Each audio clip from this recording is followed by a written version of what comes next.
Hey guys, welcome back to Themis and Those.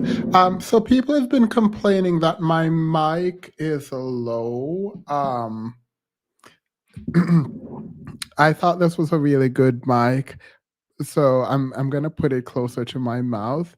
I will attempt to yell louder, I guess. I don't know. I apologize. I so apologize. If it is low. We do have a song. Should I do this? We do have a song for you that I wanted to play. Um, should I play it? Yeah, I'm gonna play it. Get into this song. Yellow bonus, what he wants, what he wants, what he wants. Yellow bonus, what he wants, what he wants, what he wants. Para Miguel se lo want, para Miguel what I want. Bello, yeah. Look.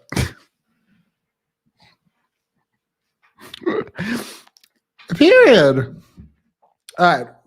I have some things to talk about, right?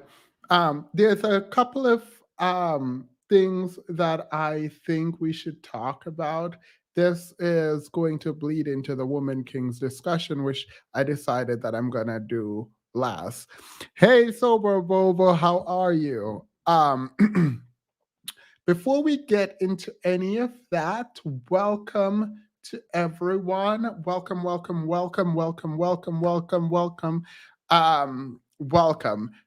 We are.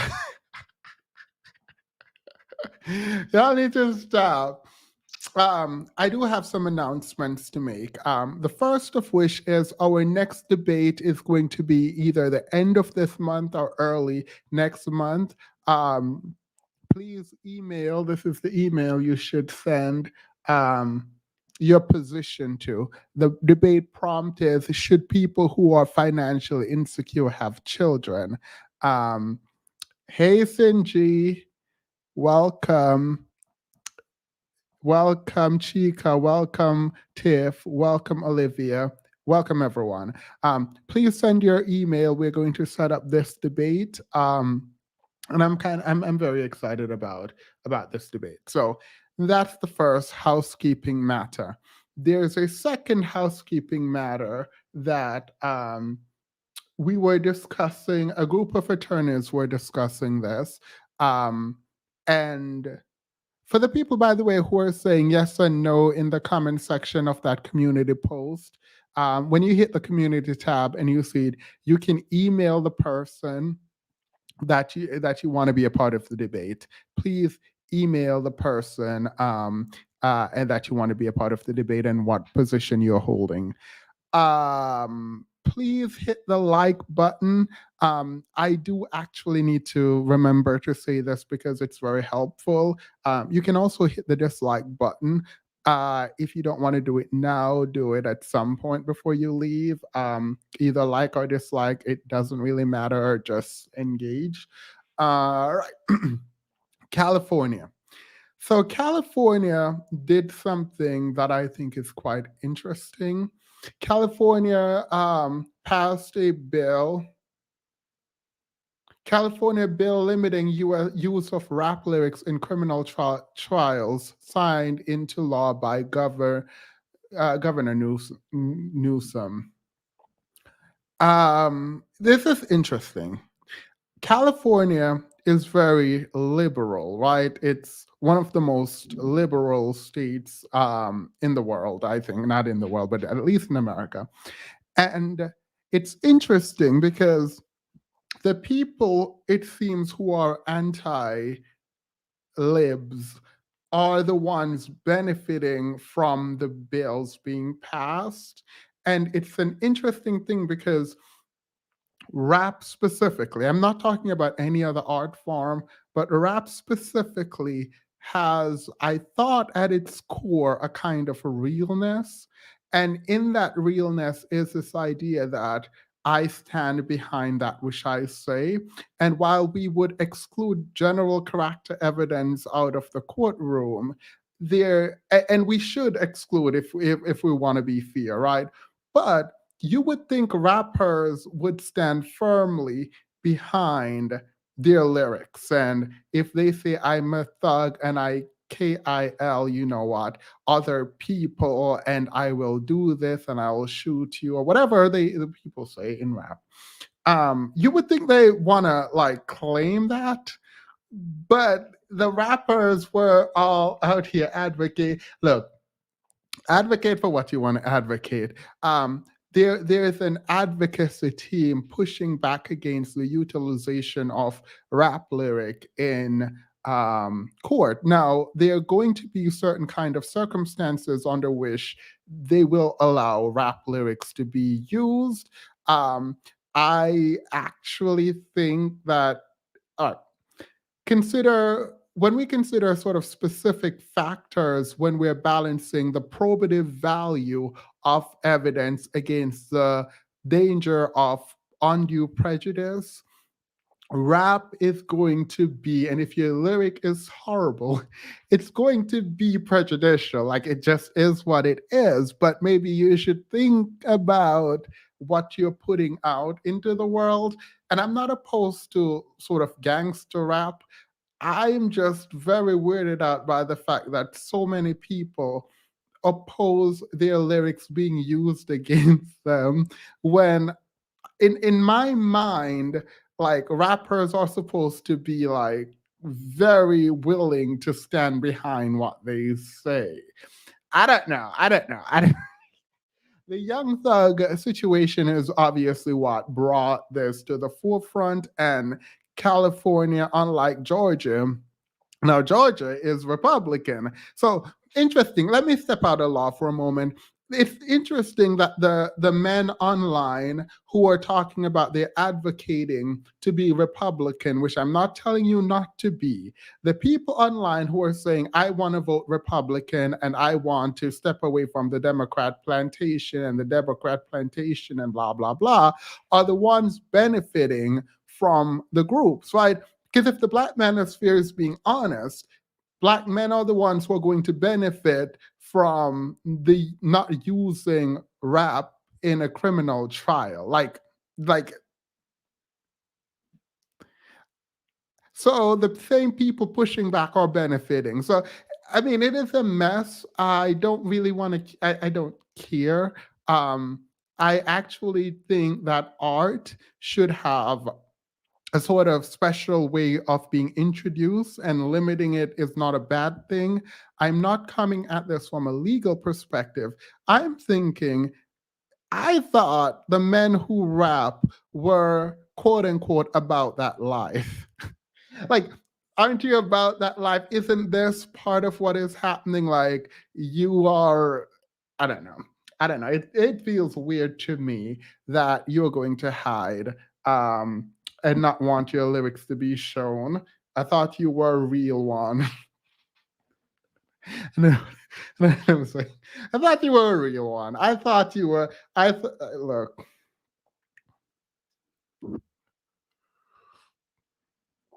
I thought you were a real one. All right. So, in any case, let's get into this gig.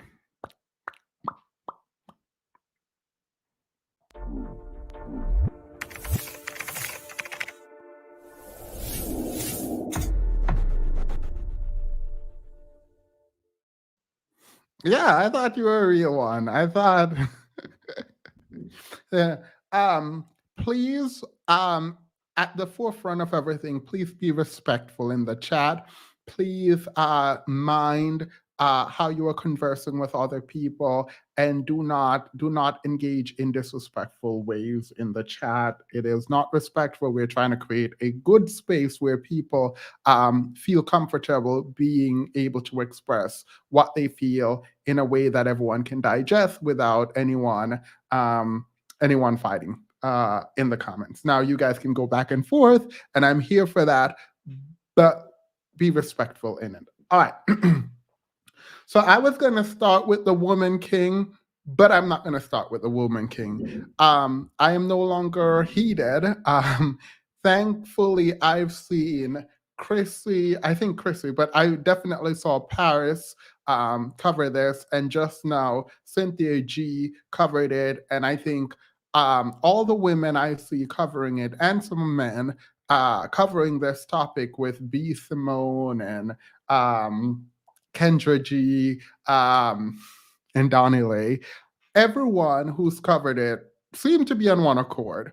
And that's great because I thought I was going to be out at sea by myself because um, I don't like it. I don't like it. And here's why I don't like it. I see Tia Mori or whatever is getting divorced. I don't care. I mean, I like the two sister, but I don't care about their divorce. I don't care about their divorce. All right. So I remember a while ago when B. Simone was talking about the baby. I am Iloho reposted what B. Simone had to say. So let's play a little bit about what B. Simone said once upon a time.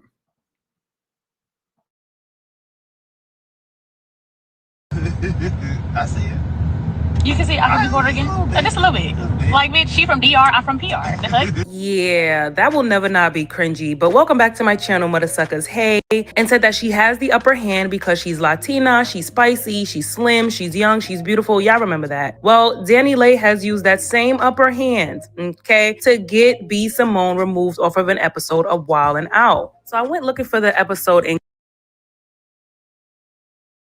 well, I wanted to play more of that, but it's not giving what I wanted to give. Anywho, let's start over because I just want to hear. Here's the thing. Dominican, they already have the upper hand. Because it's something in their blood that genetically makes them sexy. That's the problem. I'm going to start telling people I'm Puerto Rican. I see it. You can see I can be Puerto Rican. Just a little bit. Like, bitch, she from DR, I'm from PR. The heck? yeah, that will never. Thank you, Sinji. I do want to play the video. Now, there is a lot happening.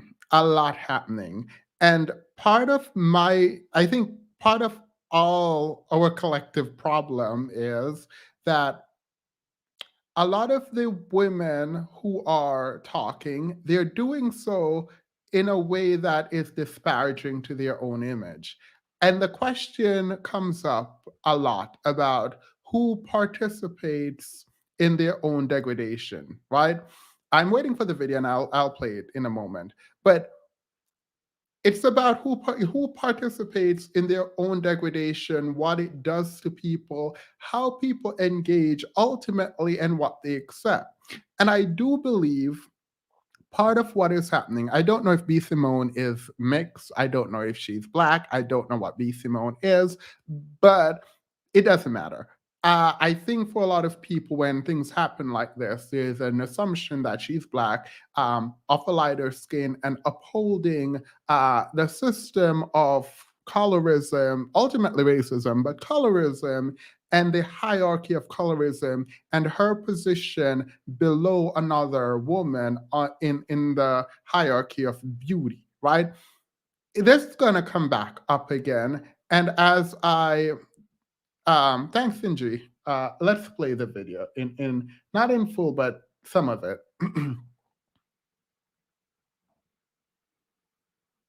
Fine. I'm not a hater. She's fucking beautiful. She's Latin. Latin bitches already have the upper hand, bitches. Speak 2 languages and fucking spiciness is in your blood. That's not fair. Okay. Chili peppers. Chili peppers, bitch. Like, Latin bitches they come out the vagina sexy. Like, how are you sexy at 2, bitch? You're a fucking infant. Why are you walking around in diapers sexy? I had to grow into my sexiness, bitch. I'm still working on it. God damn. And that's why we're going to get something to eat and I go to Runyon Canyon. Just let me know. I just want to. What I'm saying is, for clarification. Here's the clarification. Okay. Danny looks great. Okay. Her body is toned. She's a dancer. She already has the upper hand. I didn't grow up in athletic and dancing. So what I'm saying, I'm already behind. I'm 30. She's in her early 20s. Mm-hmm. I already have a disadvantage. My metabolism. Baby. That's my favorite song by Danny Lake, period. I wasn't gonna address this shit, but here it fucking goes. This generation is so fucking stupid that y'all think if it trends, it's true. Y'all think I don't see the blogs in the fucking comments? I've been in the blogs all of 2020. Y'all want to know the truth? Y'all want to know what's really going on? Siri knows the truth. Siri, who is the baby's girlfriend? The baby's girlfriend is the world-renowned comedian B. Simone, who always says, "Baby girl," Period. manifest it like. Thank System you. glitching. It appears the baby's girlfriend is the thicker, What? the beautiful, the Dominican mommy, Danny Lay. All right, she cute, but Would you like me to play the song Easy while you punch the air? bitch, I'm fine.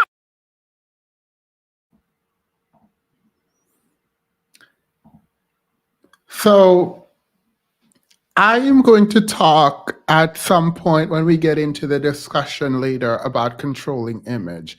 And I don't mean stereotypes. And I don't know what it feels like to want to prove to the world that I am not bitter, right? I've never been told, don't get loud and don't be angry, or don't tell people how you feel about someone else because they might think that you are jealous of them, right? I've never been told that. So I don't know what it means, but I do know that you don't and should not be pedestalizing anyone like this. And for most of my life, I've listened to all kind of groups make fun of each other. But I have never experienced other groups of men, specifically men, making fun of the women in their so-called group, right?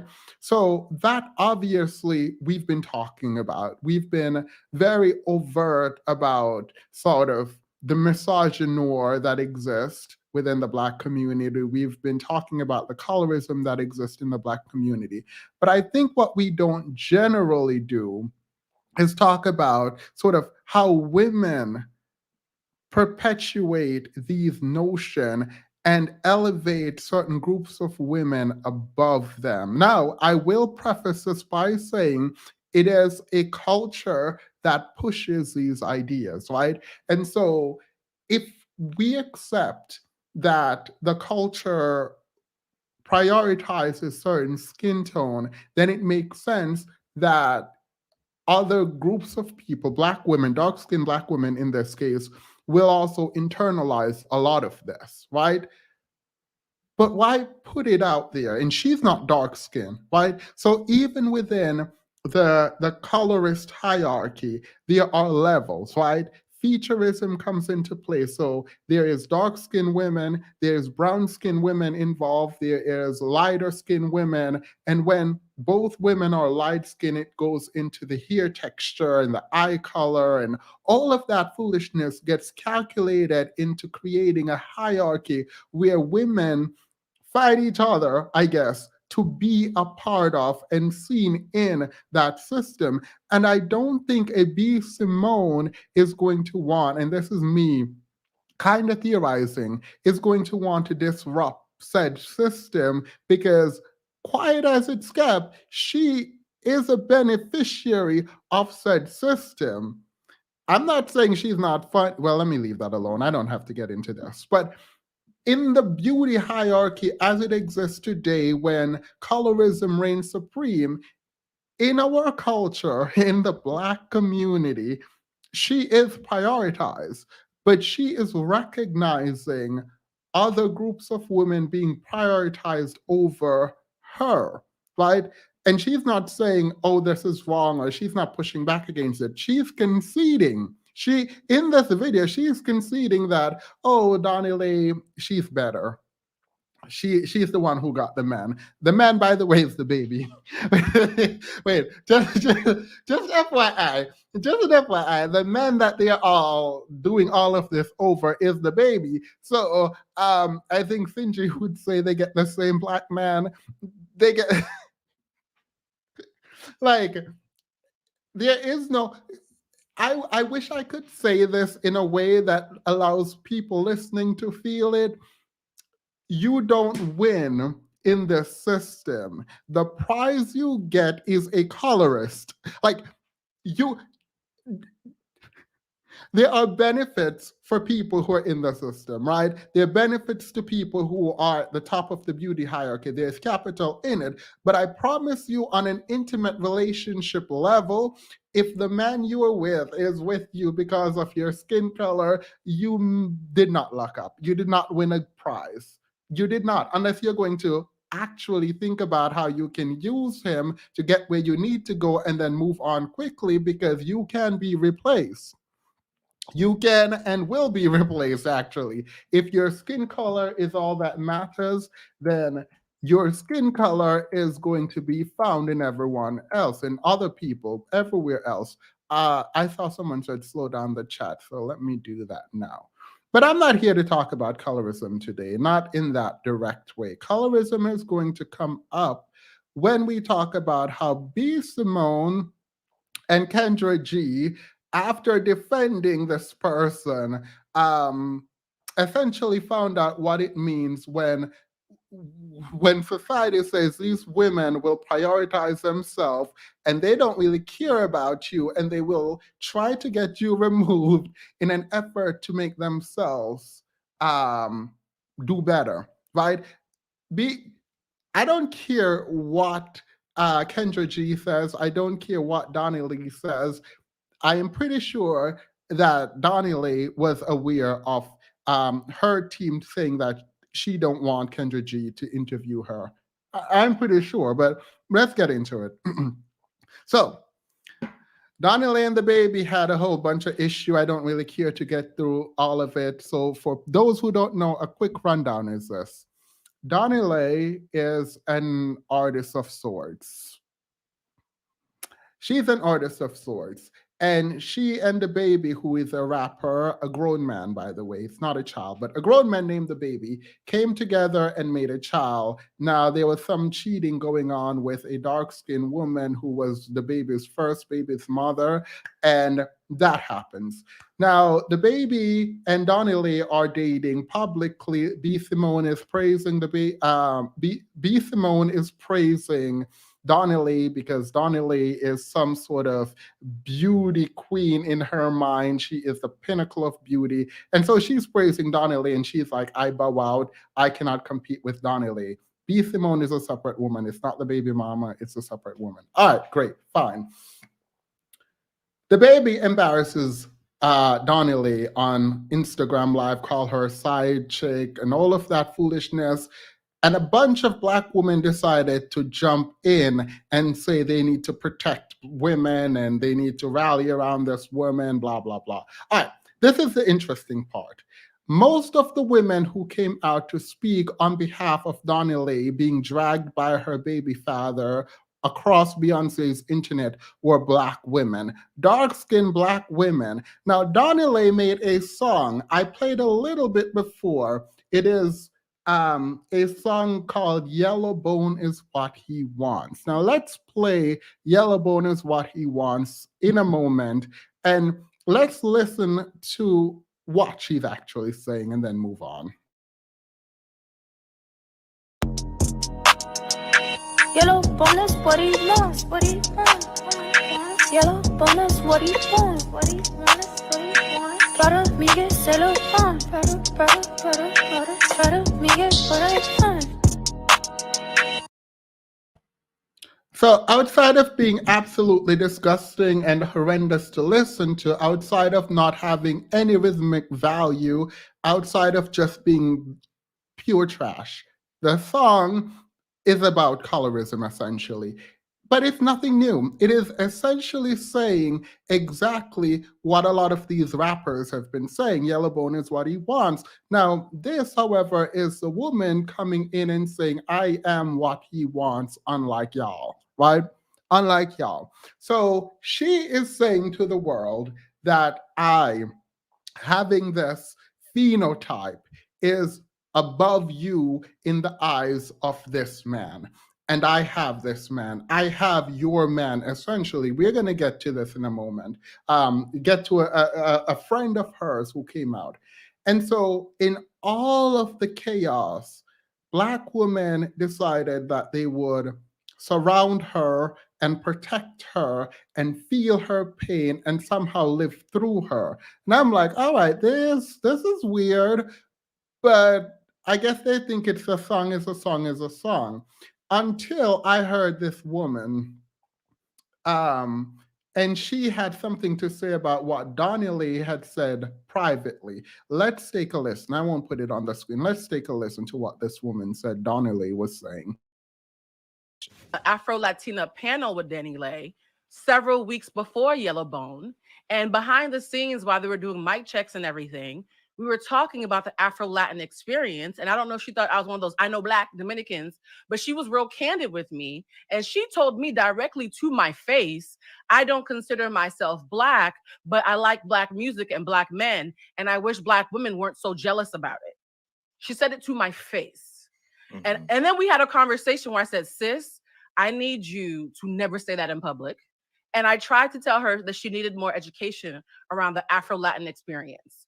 A couple weeks later, that song comes out. I was like, oop, she didn't listen to me, right? So I know for a fact that Danny Lay does not consider herself Black. If she's changing her story, I'm calling cap because she said it to my face that she does not consider herself Black, but she uses the N-word. Now,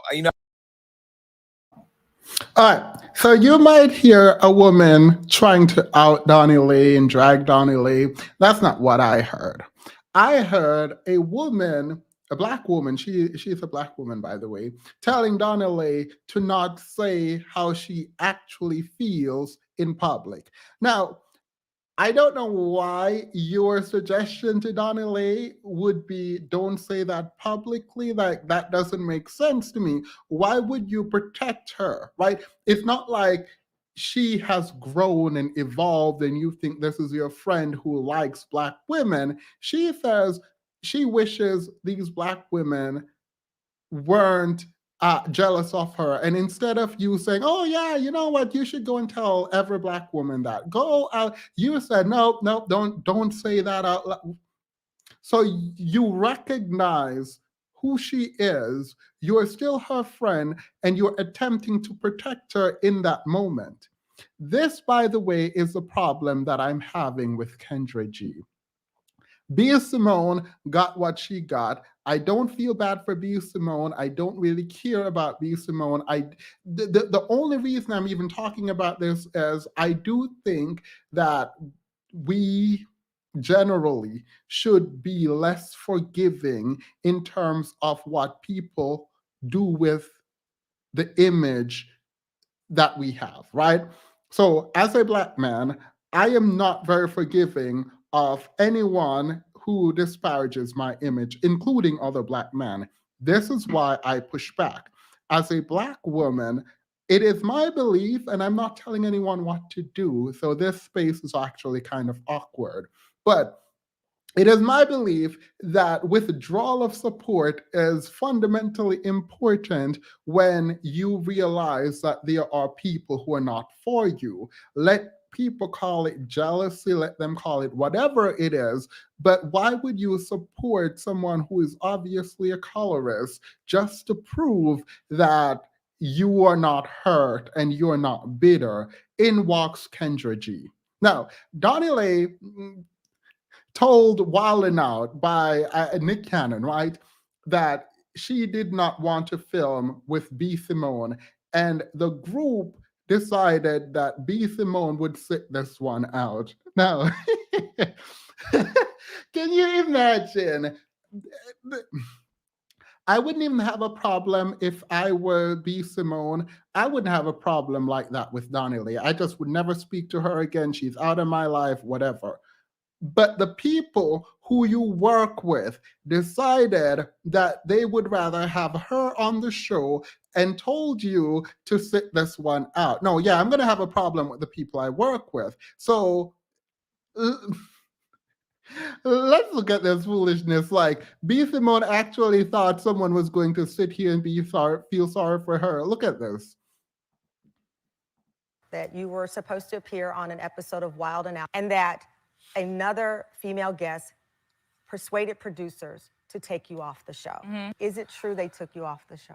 You know what? I'm going to answer that very simply. It is true, but we're going to have grace for that situation. I don't agree with it, but I understand it, especially, she's not that mature. So we're just going to have grace for her and move forward. If I don't want to be around somebody, it ain't no diva thing. It's just, hey, is it cool if she's not on this episode? I don't think it was that deep. I'm sorry. Like, for real, I really wouldn't have did the episode if I would have known all of this would have came out of it. I'm just not going to be around somebody that me and you don't clearly mess with each other's. And it's just like, I feel like the devil just wants to follow me and just, I don't know, clown me. I don't know. There's a report that you were supposed to appear on.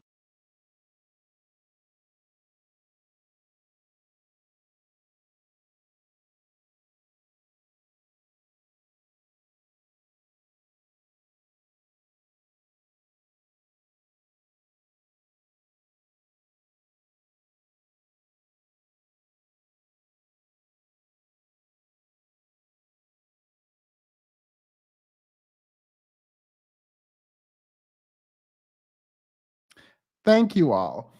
Donnie Lee and B. Simone are two colorists fighting to take a spot in a man's life that is absolutely not worth it, right? Like, this is the man who name to get some kind of relevancy right now because he said something about the gay community and now he's like completely off the radar, right? So they're fighting for a space in a man's life that is going into irrelevancy, essentially. It doesn't matter. Let them fight. I don't care. Kendra G now steps in, and Kendra G is having a radio show, some kind of radio show. I don't know. I don't listen to Kendra G outside of her dating thing, and I do like her dating whatever show. I think some of it is funny. I think some of it is insightful. I've obviously covered a lot of it on this channel, so whatever. I'm rooting for Kendra G, right? Rooting for her. Hope she wins, whatever, nothing bad against her. However, apparently, when the baby was dragging Donnie Lee, after Donnie Lee made the colorist song, Kendra G was one of the women who was supporting her. Again, why? I don't know. But Donnie Lee is supposed to go to her radio show, and Donnie Lee requested that Kendra G be removed from the show because she did not want to talk to Kendra G. And I mean, it came out that Donnie Lee didn't actually make the request. But let's listen to it.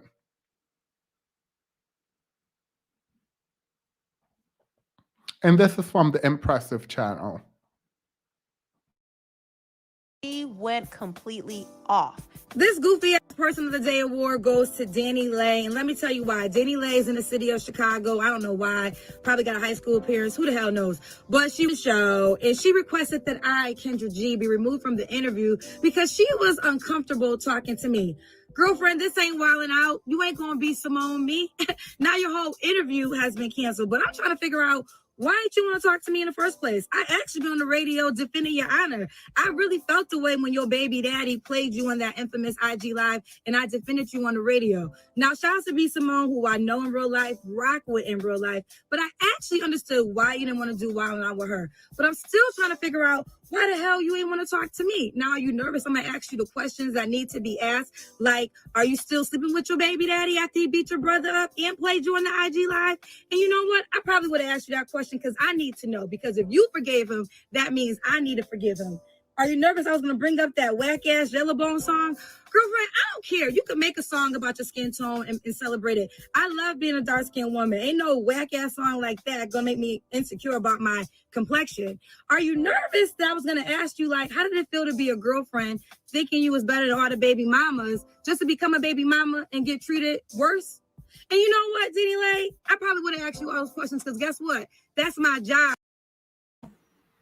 Someone said that was a read. That was not a read. The only person Kendra G was reading was herself. The only person, in my opinion, that Kendra G was reading was herself. Here is why. Paris said this last night, and I agree. She should have given herself that award. she should have given herself that award. And that would have looked like she has principles. It would have looked like she had, if you had given yourself that award and said, yeah, the person of the day, whatever person of the day, I give that to, I'm going to give it to myself. And the reason I'm going to give it to myself is I played myself supporting a known colorist, right? I played myself supporting a known colorist who turned around and tried to get me removed from my own show. If you had said that, you would have gotten some credibility in my book. You should have given it to yourself. You should have given it to yourself because now I'm going to side eye you. Are you and B. Simone actually friends?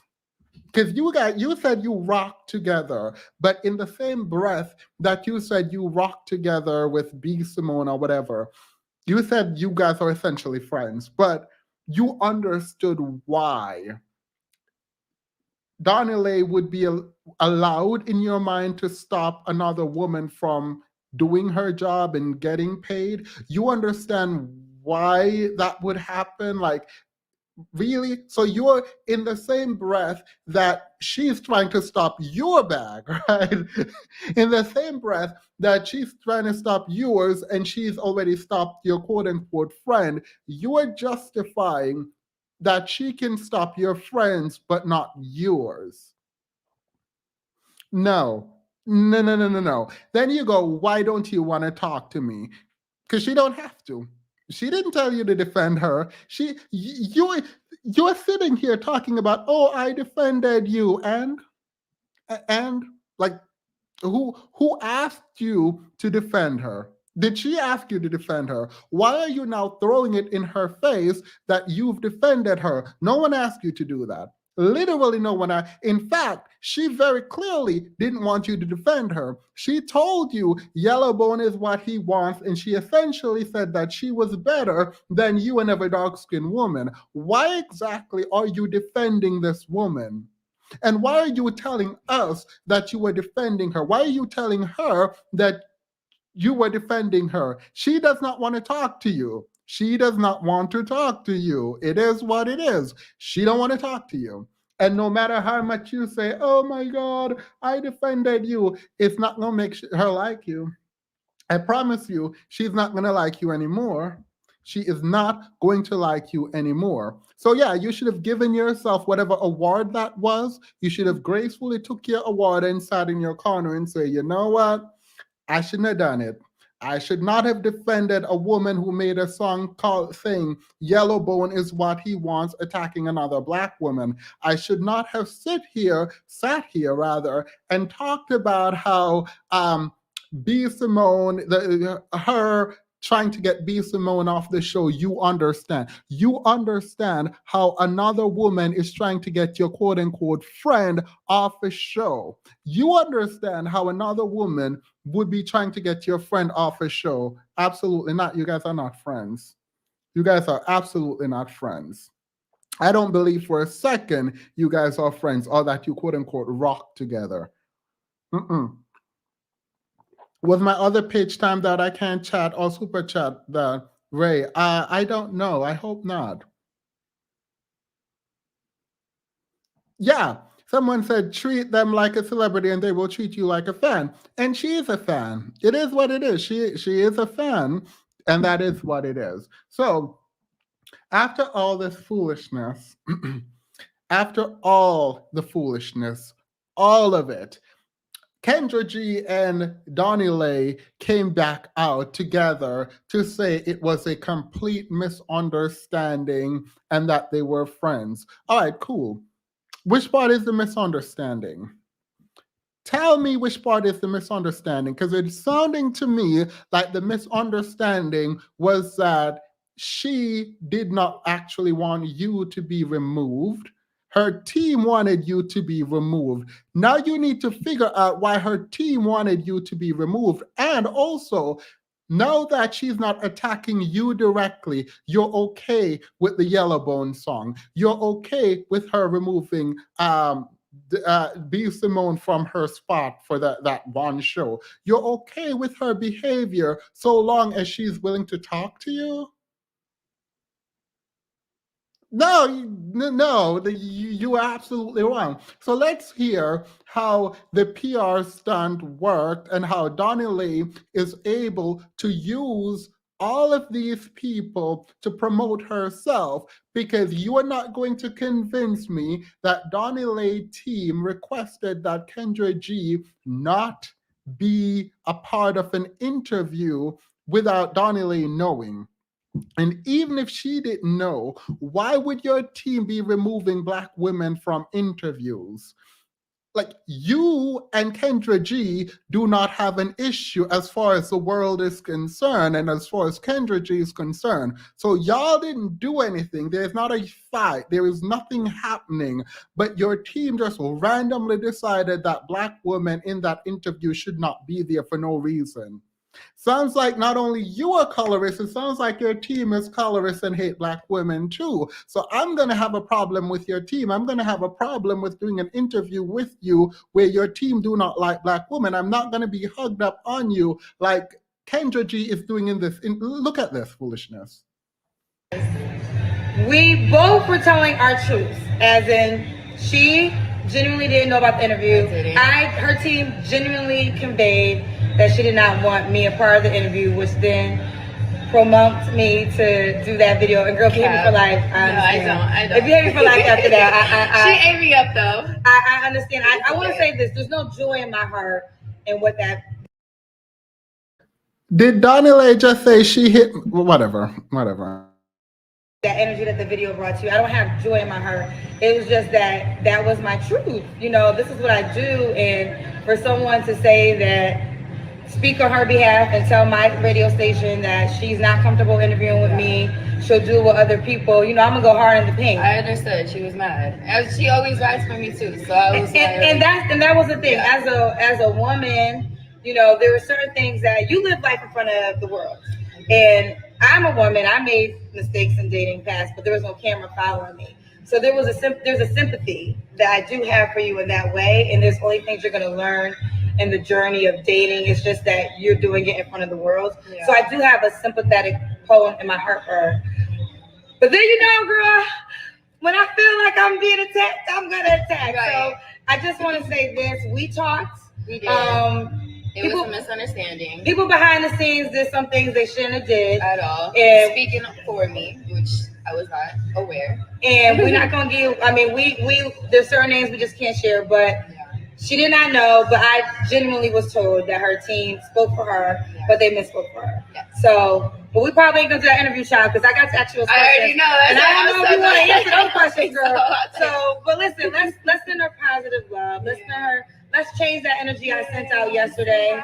Let's change that energy and send love and show that women can have conversations, get to the bottom of it, and figure out a way to move forward in a positive light. Yes, I love it. And I really do wish you the best in life. I wish you the best. I really do.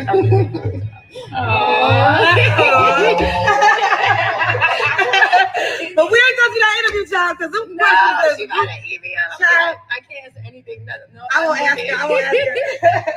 Okay, ready? Yeah. I promise you, I am absolutely disgusted. I am absolutely disgusted. There is no reason, no reason at all, that Kendra G should be a part of whatever PR stunt this is. Let Donnie Lee and her,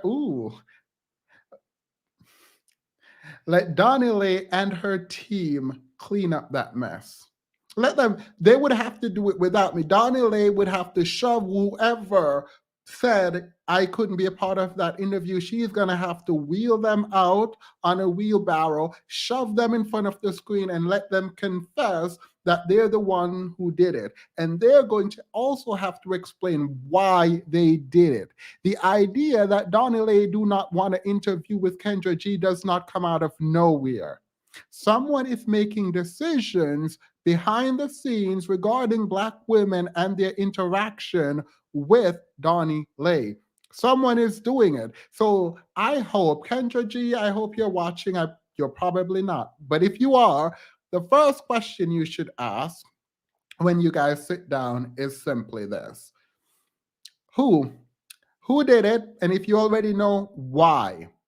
Is there an issue with your team and Black women? And if so, please explain it now, because it doesn't make any sense for me, a random Black woman who is doing an interview, to be told to be removed from the interview when I've never ever had an issue with you. And in fact, I defended you.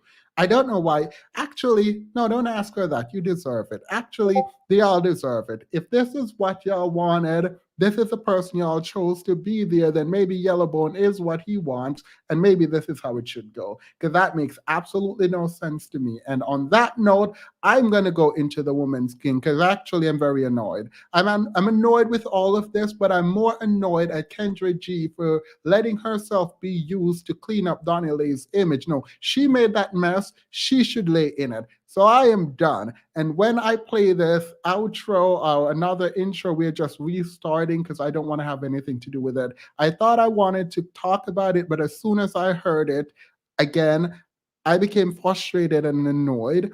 And it is your image, so you can do exactly with it what you want to do with it. And if you want to be subordinate to another group of women, then do that, because I'm not about to do it. You can go to other women and they'll talk about how to protect your image, because this is ridiculous now. This is ridiculous. I'm very much annoyed. When we come back, we'll have a special guest too.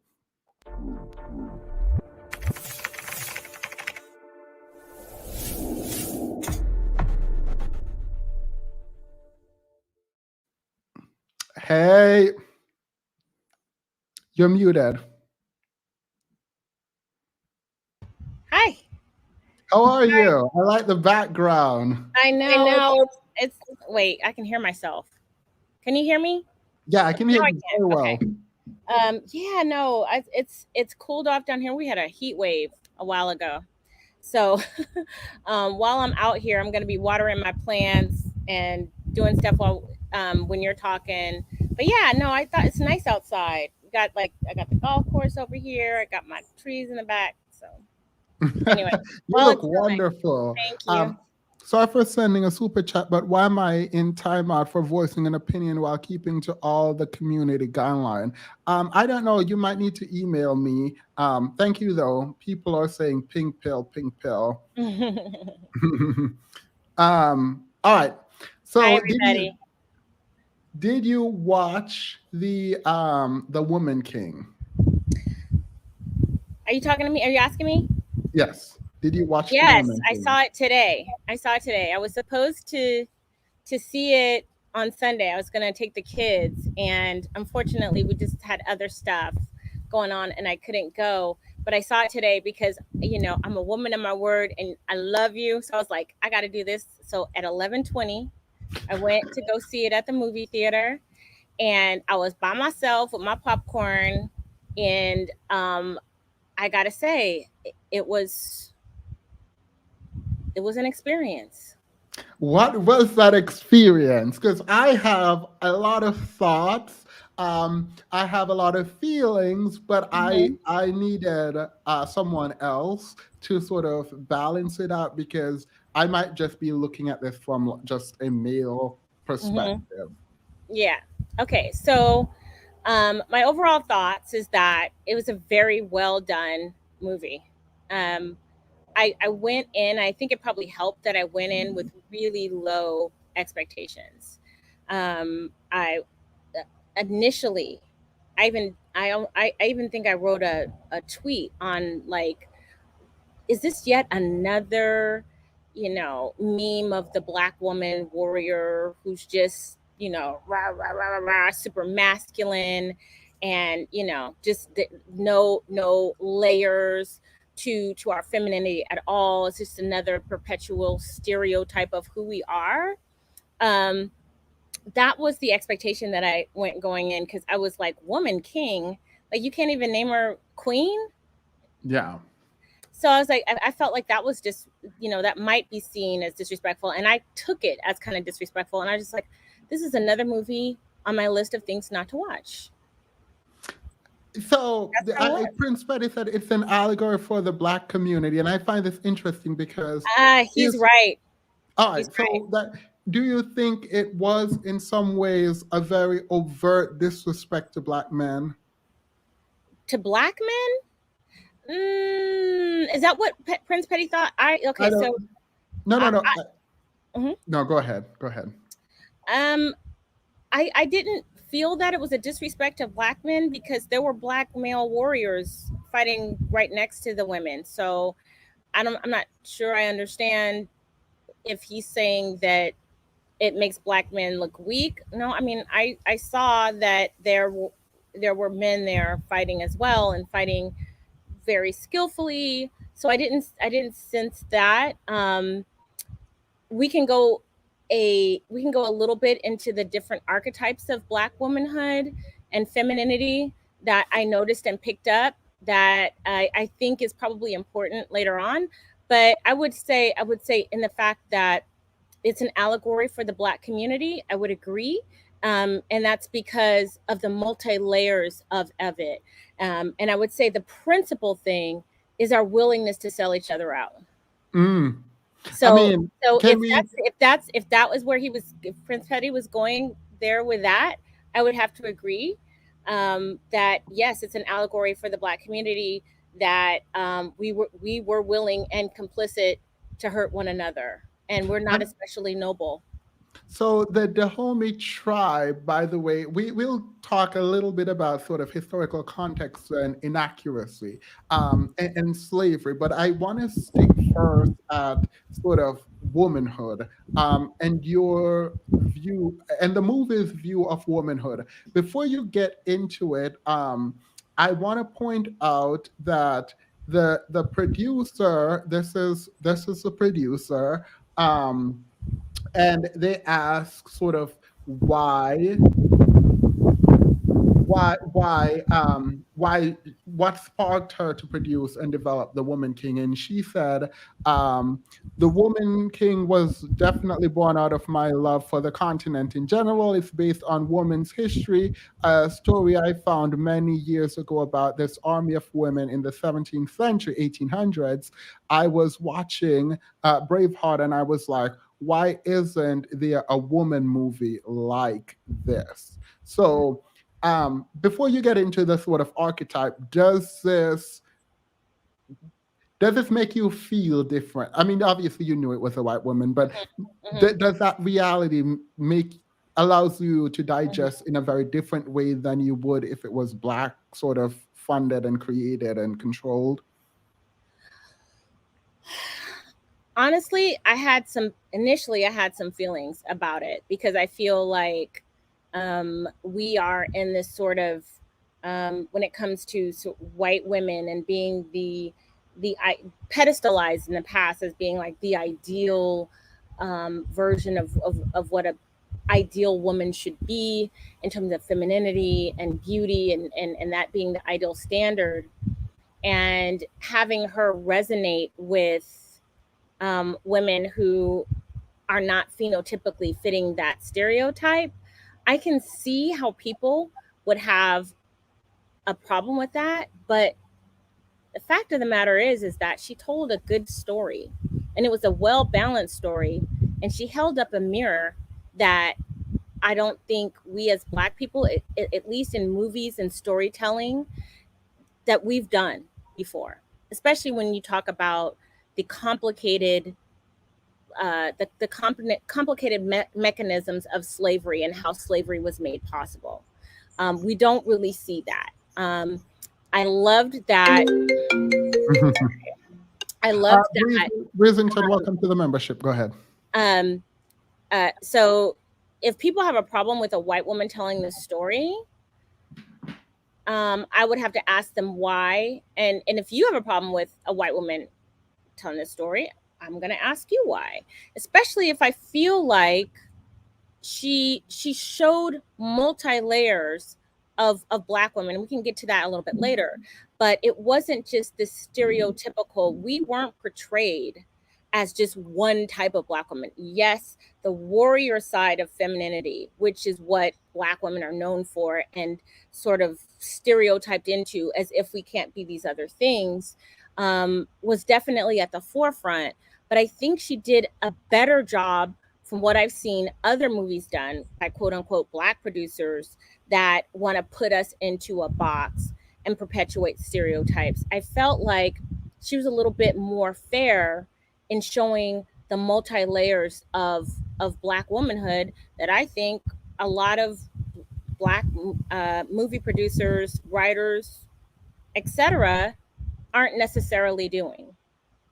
I mean, can we honestly say as a people, as Black people, that we're doing good by Black womanhood by displaying all the things that we are? Can we say that? Do I need to remind people about the grade system for Straight Outta Compton? And you had Black men who were in charge of that, who were supervising the casting for that.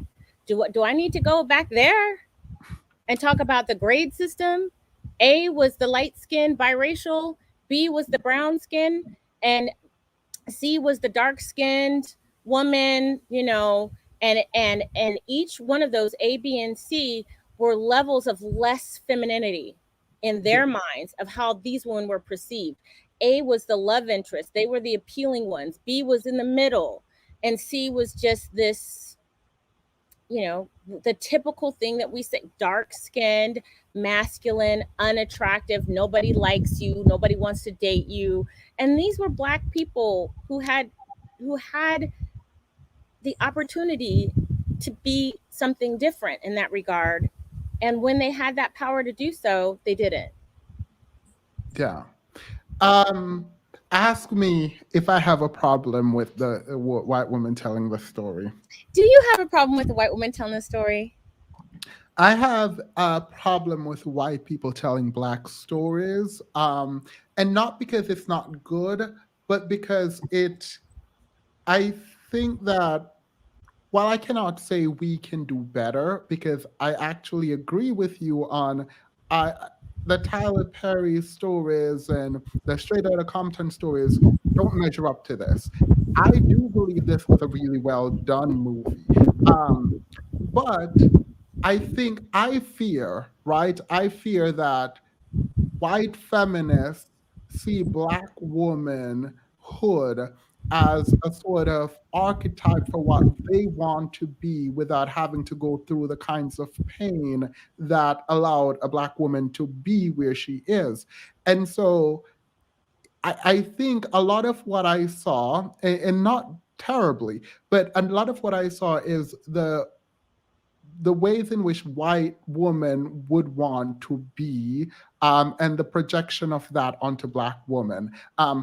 It's not terrible because we're going to talk about controlling images in a moment when we get into the archetypes. And I think it's a good thing to have an archetype of strength, but it should not be one-dimensional. And you pointed out that it wasn't one-dimensional. So I think my issue with it has to do with seeing Black women through a sort of white feminist gaze that looks up to Black women. Like I think a lot of white feminists use Black women as the archetype for what they could be without actually realizing the struggles that Black women had to go through to be the provider, right, in their family. Like, it's not like Black women just decided, oh, I want to be a feminist or I want to work, right? It's out of necessity. And I think that is lost in a lot of the ways Black women are being perceived.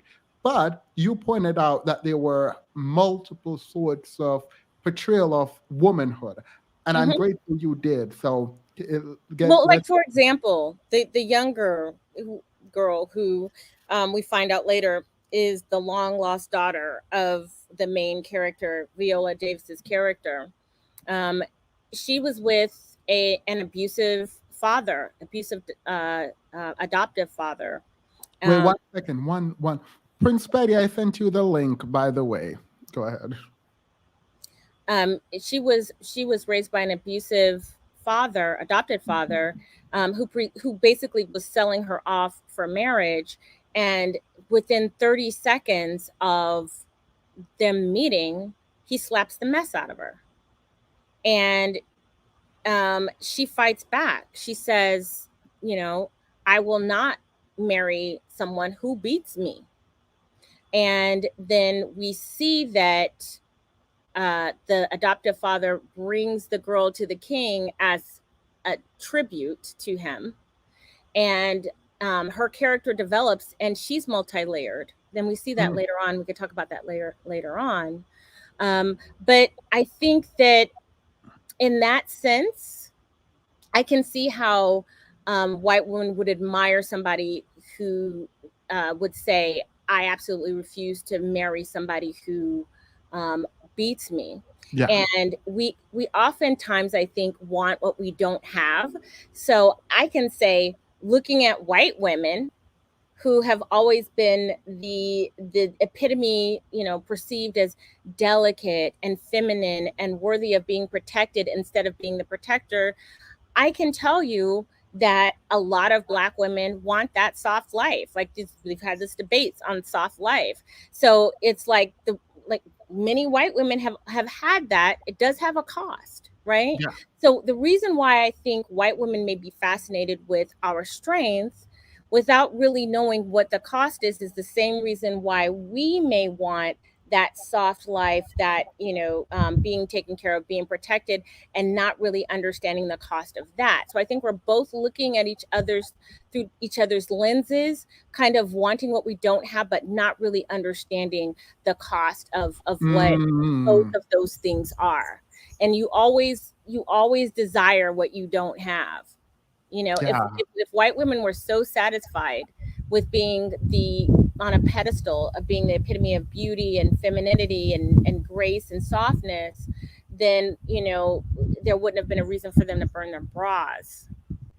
So there's definitely something there. I really love how you just put that, actually. That, like, I didn't even think about that. So I actually really appreciate that point. Someone said the grass is always greener. And yeah. Exactly. That comment is correct. Viola Davis, also a major producer of The Woman King. All right. So someone, thank you, Confidence with Love. I also watched a part of your review. I haven't finished it yet. But someone asked if I believe the story would have been told had it not been a white woman telling the story. And I think it would have been different. And here is why. Well, maybe it wouldn't have been told. You know why I think it would be different. We talked about it. Yeah, well, go ahead, because I do actually agree with you. But in the way that slavery is portrayed, where the main villain in the story, while it was the white slavers, right, it wasn't. In the story, it was neighboring tribes. And I think it disabused a lot of people of the notion that we were that we were drinking mango juice off the lips of Yeah, so we could just reach up and grab our fruit, reach down and get our fish, and we're like, yum, yum, yum, eat. It's a wonderful, everything's great. And that's not what happened. Because, I mean, and it's easy to, I told you this, I wanted to believe that the way slavery happened was these Europeans came to Africa, went into the continent, fought and won and dragged us on a boat and then took us to the new world, right? I didn't want to believe that there was any sort of participation of people who look like me in the selling of me. No, it was literally a major way for tribes to become wealthy. It was part of their GDP. I mean, it was part of their gross domestic product was selling human beings so that they could enrich themselves. And it was definitely not something that I was ever taught in school. We were literally lied to. I didn't even know this until I was an adult, that African tribes were warring in this way, and they were literally selling them, enriching themselves, and they didn't. There's this idea that somehow Black people had a more noble slave system than, say, the chattel slave, or that they didn't know that it was as brutal as it was, when literally you can see how the white Europeans were treating the slaves at these ports before they put them on the boats. So how come you didn't know? There's no way you didn't know. You And got I them mean, in chains. women, one of the stories was Viola character, spoiler alert, I'm going to give you 2 seconds to step away or mute me. Spoiler alert. She experienced being odd multiple times, right? Yes. And the reason that stuck out to me was it was in direct contrast to a debate that I heard where this woman said, back home in Africa before they came, we were running around naked and we could drink mango juice off the lips of our kings. And I was like, yeah, I no. don't think And that's a what I think. story. It's just this idealized, Eden, and that really wasn't. It was much more complicated than that. And ultimately, what I wanted to say before I say what I'm going to say is that I think that we as Black people need to realize that we are not more noble. We are not more. We're not better in that way. We're not more magnanimous. We, just like every other human, are greedy, want power, want riches, want territory, want to enrich ourselves, want to protect our boundaries in the same way as every other group of humans. And I think that I have a this question narrative for you to theorize on that note. I'm interrupting you because I do actually want to hear your opinion on this. If we have the kind of appetite for conquest, why haven't we executed on that? That's a very good thing, because even today in Africa, they still are fighting for territory where I mean, no white people, there is no, aside from South Africa, which is a whole other different conversation. There's no white rule as far as I know. Are there any countries in Africa where white people are ruling? Anybody else outside of South Africa? Are any white people in charge? Well, one could argue that the Western power is still in charge and we never got out from under the foot of... That could be argued, but I'm getting to a point. Yeah, no. Are we still fighting each other? Are we still committing genocide, trying to wipe one tribe out who doesn't believe in are we still practicing slavery? Libya. Are we still exploiting the women? Are we still allowing for the rich to get richer while the majority of the people in these countries are very poor? I mean, are we, how, from what I see, virtually every country, you have corruption in government, you have a huge chasm between the rich and the poor. You have political chicanery, you have territories fighting, you have people selling each other out, you see people worrying about themselves and their families over the greater good of the community.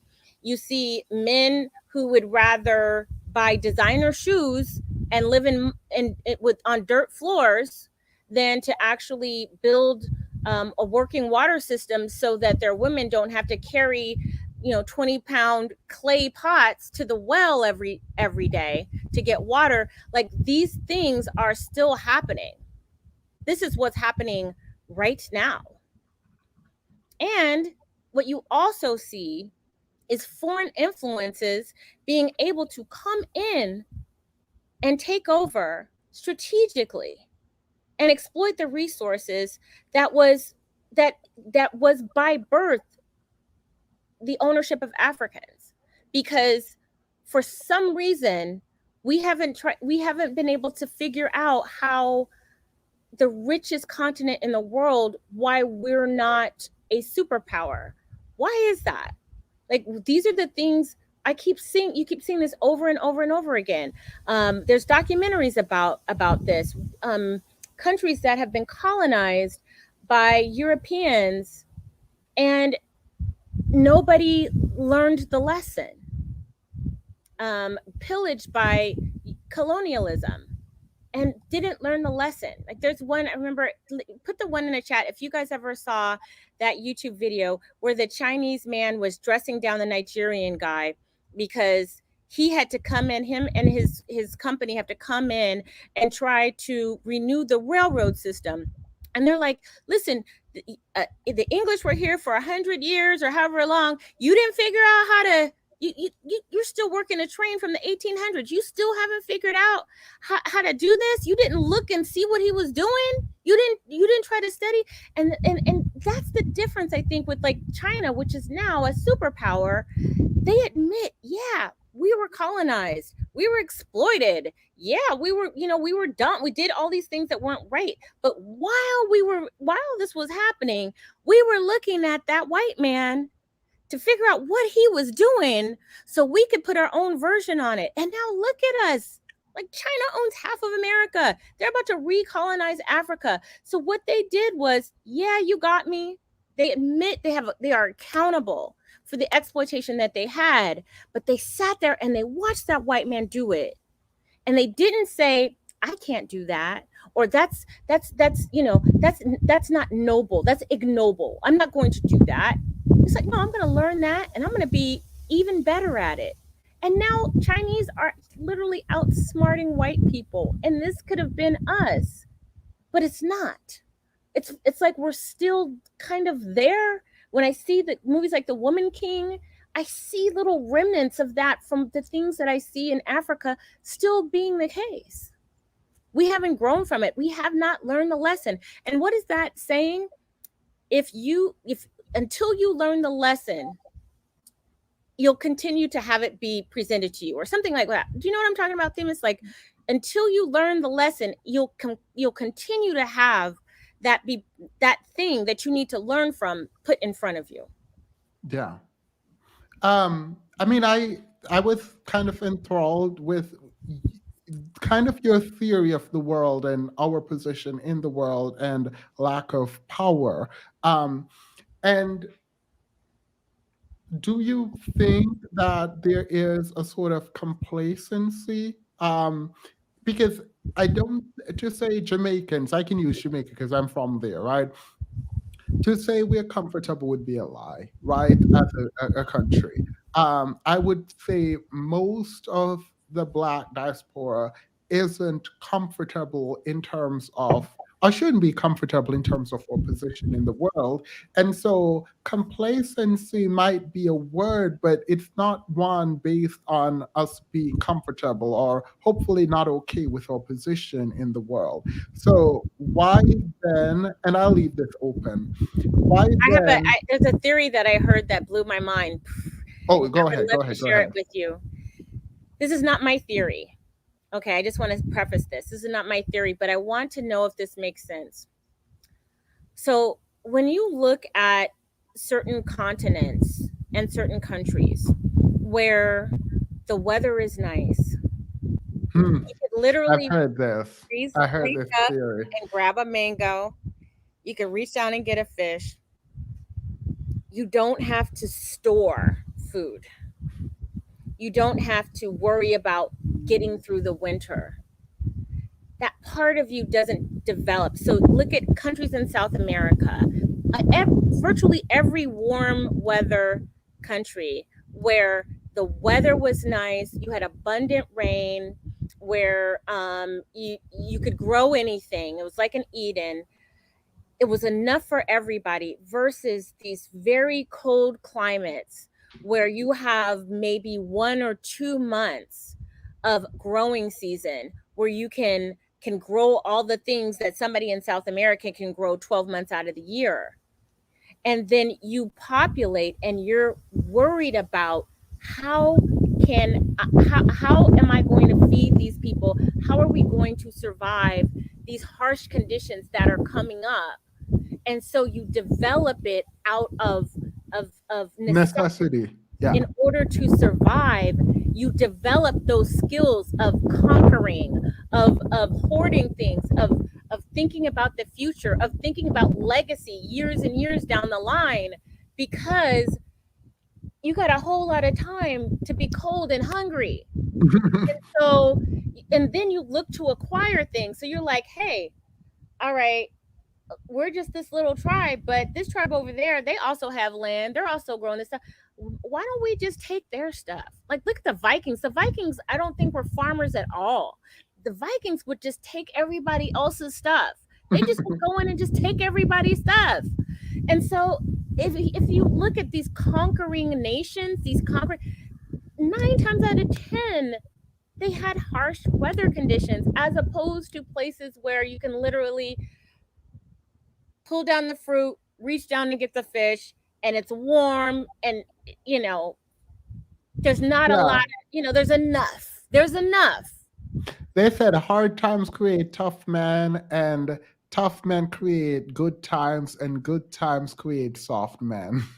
Yes. Because it's not just Black people. It's like, look at South America. It's the same thing. Like, they literally can pick mangoes and eat mango juice and eat all the fish they want, and it's warm. When I went to Cancun, but I gotta tell you, But before you go, those who do not learn the lesson of the past are destined to repeat it. Yes. Yeah. Mm-hmm. Go ahead. When I went to Cancun on vacation, we were on our way to the resort, and there was like this little residential area, and just the juxtaposition between this beautiful fancy resort that we were staying in, and right across the street was this village of Mexicans. They had this tiny little house where they cook inside, and then they sleep outside in hammocks and maybe like nets to keep the mosquitoes off. And it's just like everything is right there. So it's like, and they're so happy. It was they just were just like, what is there really to strive for? Not every day you're trying to survive. If there's so many natural resources, there's no need to really develop that sense of conquering and acquiring and hoarding for yourself, because you live in an area that's plentiful and warm, and yes, there's disease, and yes, there's famine, but 100% of the time in every single European country, you're going to get snow. You're going to get snow after October. The winters are going to be brutal, 100%. Yeah. There's no yes, there's famines and things, but 100% of the time, ain't nothing going to grow after October. 100%, right? Yeah. Equatorial nations on the continent are unable to build to be a superpower due to geography and heat expenditure to work. Period. Excuses. I'm kidding. Not saying excuses. Prince Patty, I conflated your theory. Go ahead and explain what you were talking about. Allegory. Good evening. Did you watch The Woman King?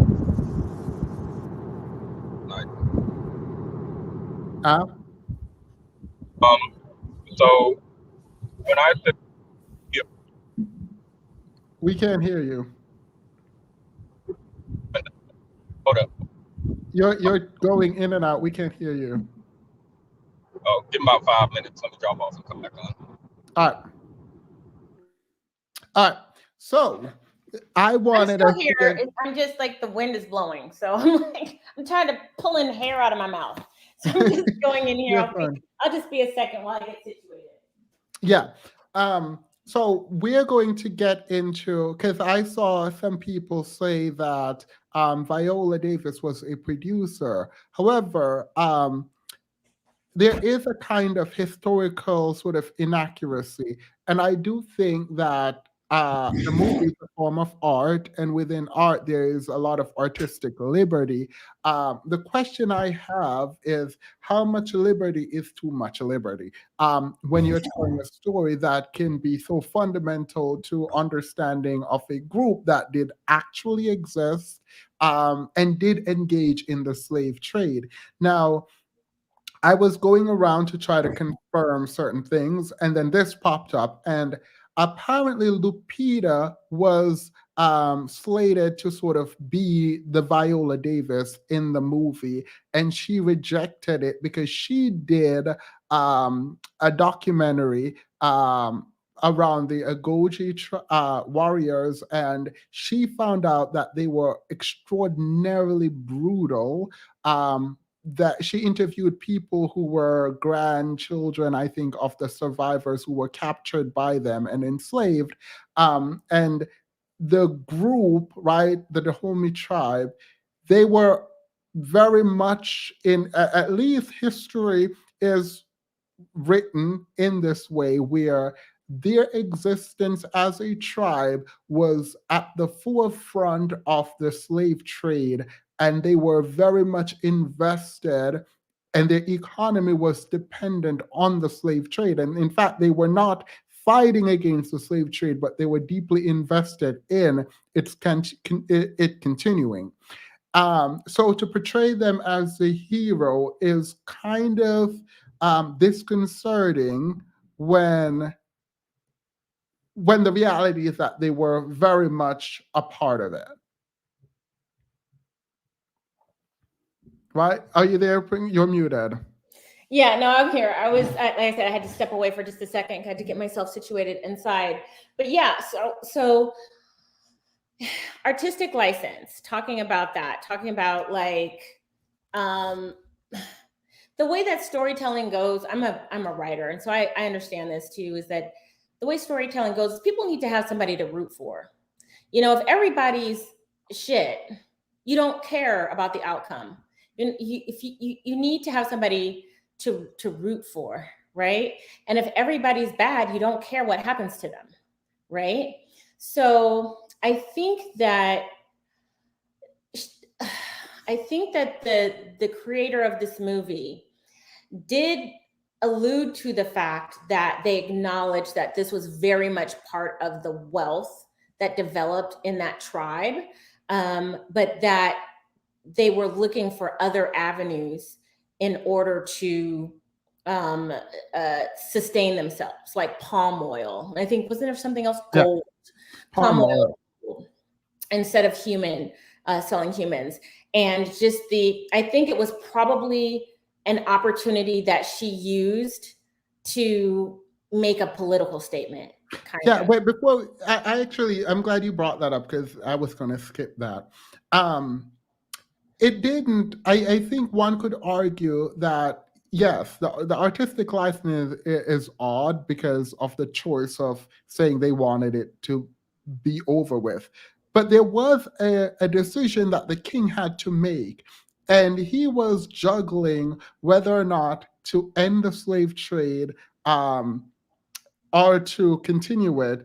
And he based his decision on whether or not the group could produce enough palm oil, right, as a basis for maintaining the economy. And so the calculation essentially was, we're not about to stop this slave trade right until we can find something to replace it. And then you saw that in one of his wives who was protesting. Yeah. And so, I mean, it does highlight that there were people invested in the slave trade, and it wasn't, oh, we are over the slave trade. Because even the calculation where, do we make palm oil or do we sell slaves? And the answer was, well, the only way we'll stop selling slave is if we can make enough palm oil to make up for not selling slave. It was very much an economic decision and not a human decision, even though in the movie it did come out where it seemed as if he was morally against selling slaves, even though he was still willing to do it if you didn't produce enough palm oil. Right. So it's like, you got to make if it ain't making money, it's not making sense. That's what he said, basically. Yeah. But he also says, my brother sold my mother into slavery. Yeah. So it also touches about like, we have these conversations about, well, yes, Africans sold other Africans, but it would just be rival tribes, and these were the prisoners of war, and they were using them as commodities. But in this movie, they brought it real home and said, no, my brother sold my mother. And so we can imply that it's not, it was his stepmother, because I guess they had all these multiple wives, so it's probably not his mother. But he thought, okay, it's more noble that I'm not selling the Dahomey. Is it Dahomey? How do you say it? Dahomey. Wait, which one are we talking about? The current king, who was like, if it's not making dollars, it's not making sense. And when he was discussing slavery, he mentioned that it will never be another Dahomey that's sold it'll be other people. It won't be like my brother who sold my mother. Yeah. Do you remember that part? Yeah. No, I remember. So it wasn't just intertribal, it was intra-tribal, and beyond that, it was even within one's own family, right?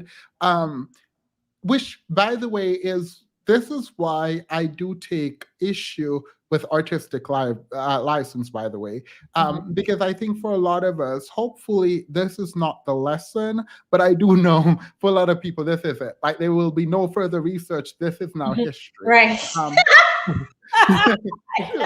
But I hope that's not the case, and I hope that this is just a starting point to go uncover the history of the Homie tribe and the Agoji warriors, and figure out how your feelings should be, why your feelings should be what it should be, as opposed to taking the movie as a historical piece. Right. I think to do that would be deeply, deeply misinformed. And I think that if you look at the beginning, she sets it up, but she doesn't say this is 100% based on a true story. Yeah. It's based on true events. But I mean, to be fair though, how likely would it be that the spoiler 2 minutes to step away because I'm gonna spoil you're it giving again. him a whole 2 minutes? No, I'm giving it 30 seconds, 10 seconds. 10, 9, 8, 7, 6, 5, 4, 3, 2, 1. All right. It is unlikely that would have been your daughter. So like we know, hopefully in watching, you don't suspend disbelief that much, right? We know, hopefully, fundamentally, that this is fiction, even predicated on real people, on a real tribe, on their interaction with the slave trade. We know fundamentally that this is not history. This was not a history lesson. It should not be taken as a history lesson. And to do that, I think, is a problem. Prince Betty. Good evening again. Good evening. Hi, now you can explain your comment that I butchered. Okay, is my audio better? Because I started for a while last time. All right. Your audio is good, better, but it's still bad. All right, cool. So I meant a very direct comparison with the young character in the story and Black women generally, in that what I saw when I watched the story was a young woman who had interest in marriage, like I think most Black women do. And as she goes through this type of wedding process, she's wed with very abusive men. And that turned her off from the idea because she's not the type to put up with that relationship, even though a lot of other women that we saw in the community are. And due to this, she's kind of disowned as this aggressive, kind of low value, whatever woman. And she's forced into her masculine energy. And now she goes with the homie, and they train her up, and she does warrior girl boss stuff. And then this is like Black women who focus more on their career, themselves, building themselves up in the empire, instead of the more traditional feminine American role of a woman. And then while it seems like she's enjoying her training, albeit, difficult, it's rewarding.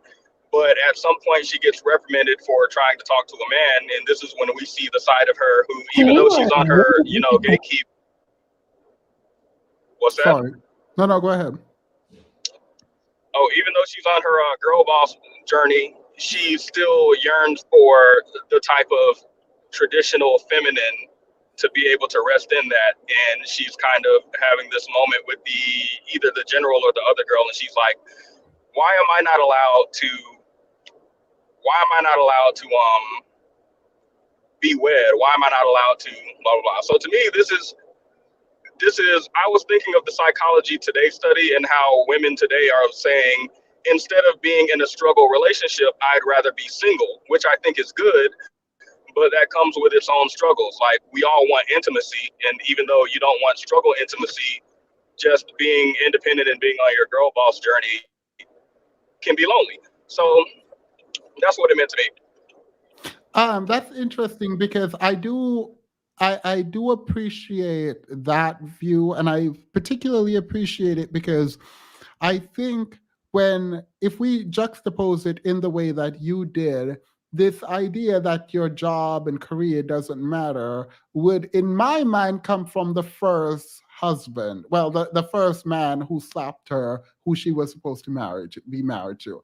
And hopefully, right, because we don't know this is as true, but through your journey of self-actualization, you meet the other man who in this is Who biracial. appreciates you, and he's much finer and younger. Yeah, and I do think I appreciate you bringing that up. I think that's a very good sort of note on the movie. I was not going to bring that up. You weren't going to bring up the fact that the dude was fine and younger. I was not going to bring up the fact that this could actually be a direct parallel to the sort of expectation of womanhood in the contemporary world for you to fulfill your duty, and the rejection of that, saying, no, womanhood is more than being married to some random man. I can be actualized, and I can also want a relationship while that relationship is in itself me actualizing who I am. I think that is a beautiful thing, and I appreciate it, but I didn't think about it in that way. So I'm glad it was brought up. Yeah, and what I loved about the love interest of the young girl was that he did indeed respect her. He respect the tribe that she represents. He found an affinity, a familial affinity in that way. But he also, and here's another layer to the whole feminine argument. While she fought, he did save her. He bought her so she would be safe. So this is what I'm talking about, being able to communicate all the many layers of femininity of Black women, that I think that this, the writer of the movie did a better job than most, because they showed her strength, but they also showed her vulnerability. And they showed us that this girl was also worthy to be saved and to be loved by somebody who has the ability and the resources to pull her out of a situation that was literally going to either kill her or ruin her forever. She was able to be strong, but she was also the damsel in distress. That man saved her. And they were able, you know what? I'm going to concede this point to you about being well written. And the reason I'm going to concede this is, while I do love feminist literature, I usually think it's terrible when it translates into movies, because these characters become these sort of Mary Sue characters where they're perfect in every way. They don't hurt. Think the remake of Charlie's Angel. The first Charlie's Angel was camp, so that was fun. But the remake with Kirsten Stewart, or whatever her name is, was just so bad. The Terminator, the remake with these like superwoman character, Captain Marvel, those kind of characters just are out of this world. They don't have flaws, right? But what we saw was vulnerability, like you just pointed out. And that she couldn't do it all. Yeah, right? yeah. And I do actually appreciate that in retrospect. Like, these people, Viola Davis' character broke down multiple times, even though she's the biggest, baddest woman in the camp, right? There is humanity there. I do worry, though, about the overemphasis of strongness and toughness. But you juxtapose that against the king's concubines. I'm going to call them the concubines. I don't know what they were. And I can't wait to talk about that too, because that's actually another thing that was like, bravo. So I am going to before we get into it, and Petty, obviously jump in when you want. Before we get into that, I don't know why I'm off camera. This I is can see you. You can see me. Now I can't. All right. Go ahead. It's like So a before we get into it, I played a video. Patricia Hill Collins is a feminist. So for those who are not feminists, apologies. I love her work. I love feminist writers actually. Um, I'm going to attempt to frame it from a controlling image perspective. Pink Pill, you've done the archetypes. I've seen your videos on the female archetypes. I don't know which framework Petty's gonna come from, but I'm sure in the way he came up here with a really thoughtful analysis, he'll have one. But I will play Patricia Hill Collins on this, Professor Patricia Hill Collins, and then we'll get into the discussion. This is unrelated, but I just want to say that Pink Pill looks so pretty, and I also that potato salad with raisins to black men out of the home. Thank you, Helma. All right, so let's watch this together. Period of time around images and controlling images as they relate to mass media.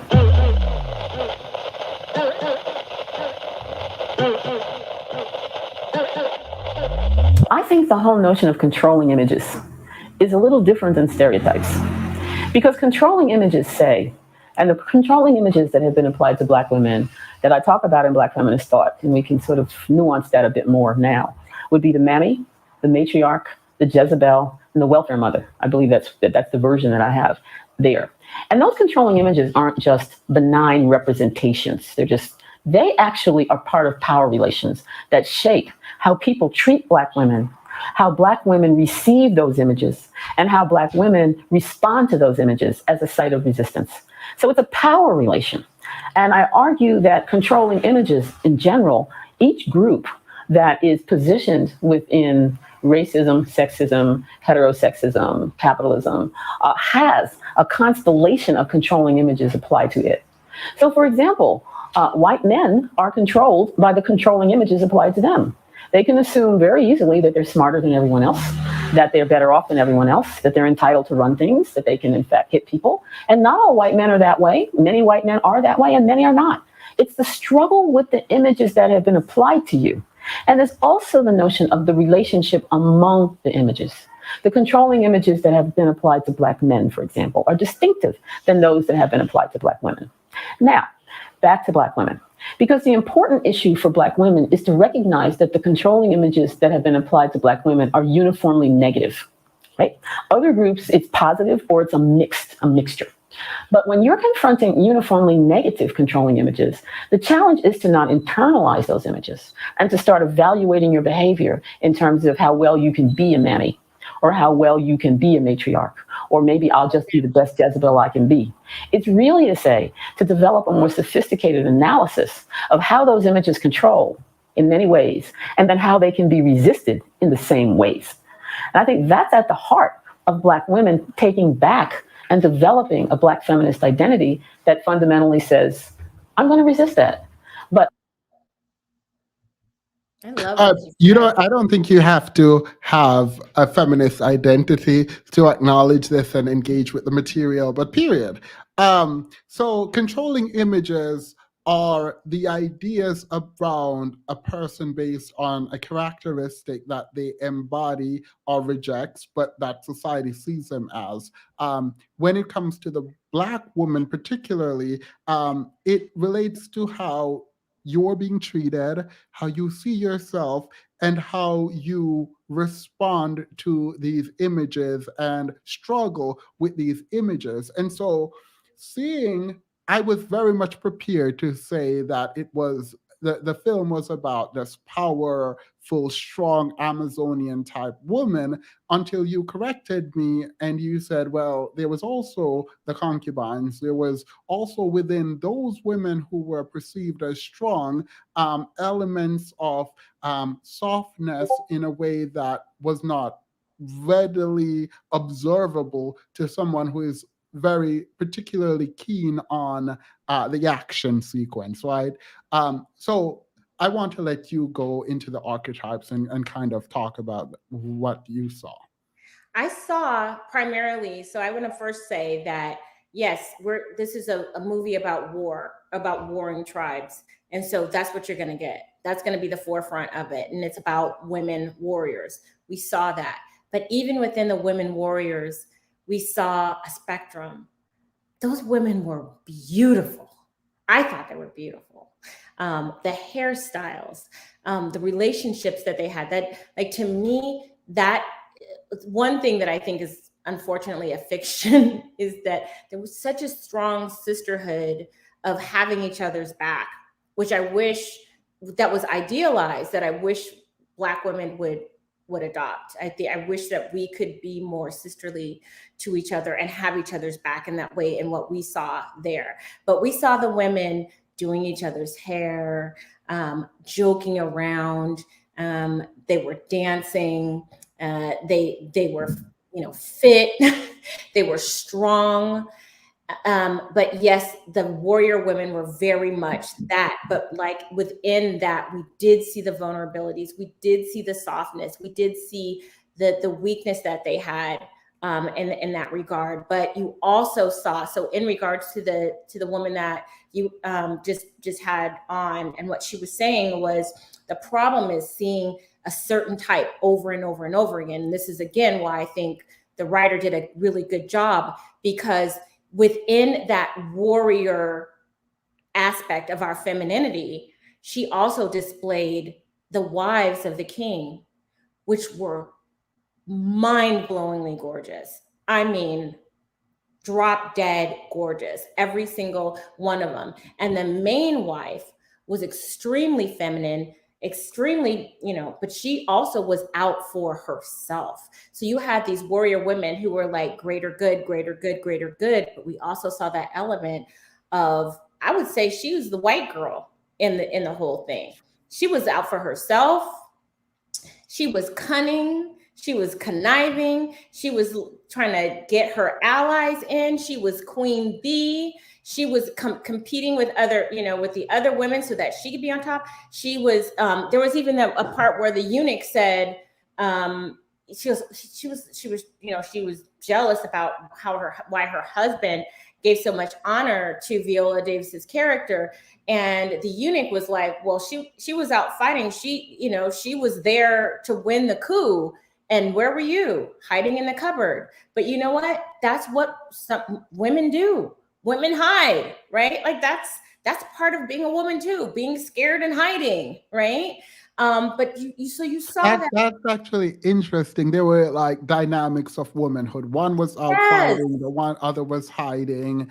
I think that's quite interesting. Yeah, and so and she was more concerned with securing and keeping her position by any means necessary. She was not looking for the greater good. She was not trying to transition out of slavery, because she was thinking about what's going to be best for me and my offspring. She was the white woman in this. To be honest, she was. But you know what? That's part of us too. You know what I mean? That, like, why can't we be self-centered? Why can't we be worried about securing our own position? Why can't we be these things? We are these things. And I appreciated the fact that at least it was displayed. I felt like the display was fair, and much more fair than what I see in most Black movies, where we are just portrayed in just one particular way. I felt like she did a really good job of showing us. She had overweight Black women in there. She had fit women in there. She had really stoic Black women in there. She had really feminine, cunning, scared women in there. I mean, all of the things, the warrior side of our femininity was present. The motherly side, the nurturing side of our femininity was there. The vulnerable side was there. The seductive side, the beauty side, it was all there. She represented all of those archetypes of our femininity in a way that I haven't really seen in movies created by us. Do you think the representation of the quote unquote feminine woman was negative? No, I just think it was a fact. I think that it's normal for women in general to be concerned with their own safety and the safety of their children. And I think it's normal for women to hide in a cupboard if people are fighting. I think that that's more normal than women going out with spears and arrows and guns and fighting alongside the men. That's more realistic. Yeah. I'm trying to think about sort of, well, before I get into that, one more positive, because as you were talking about the women were beautiful. Hey, Amara, do I have your thing? I could send you the link. As we were talking about it, I realized it was also very well lit, and I'm very particular about lighting and black skin.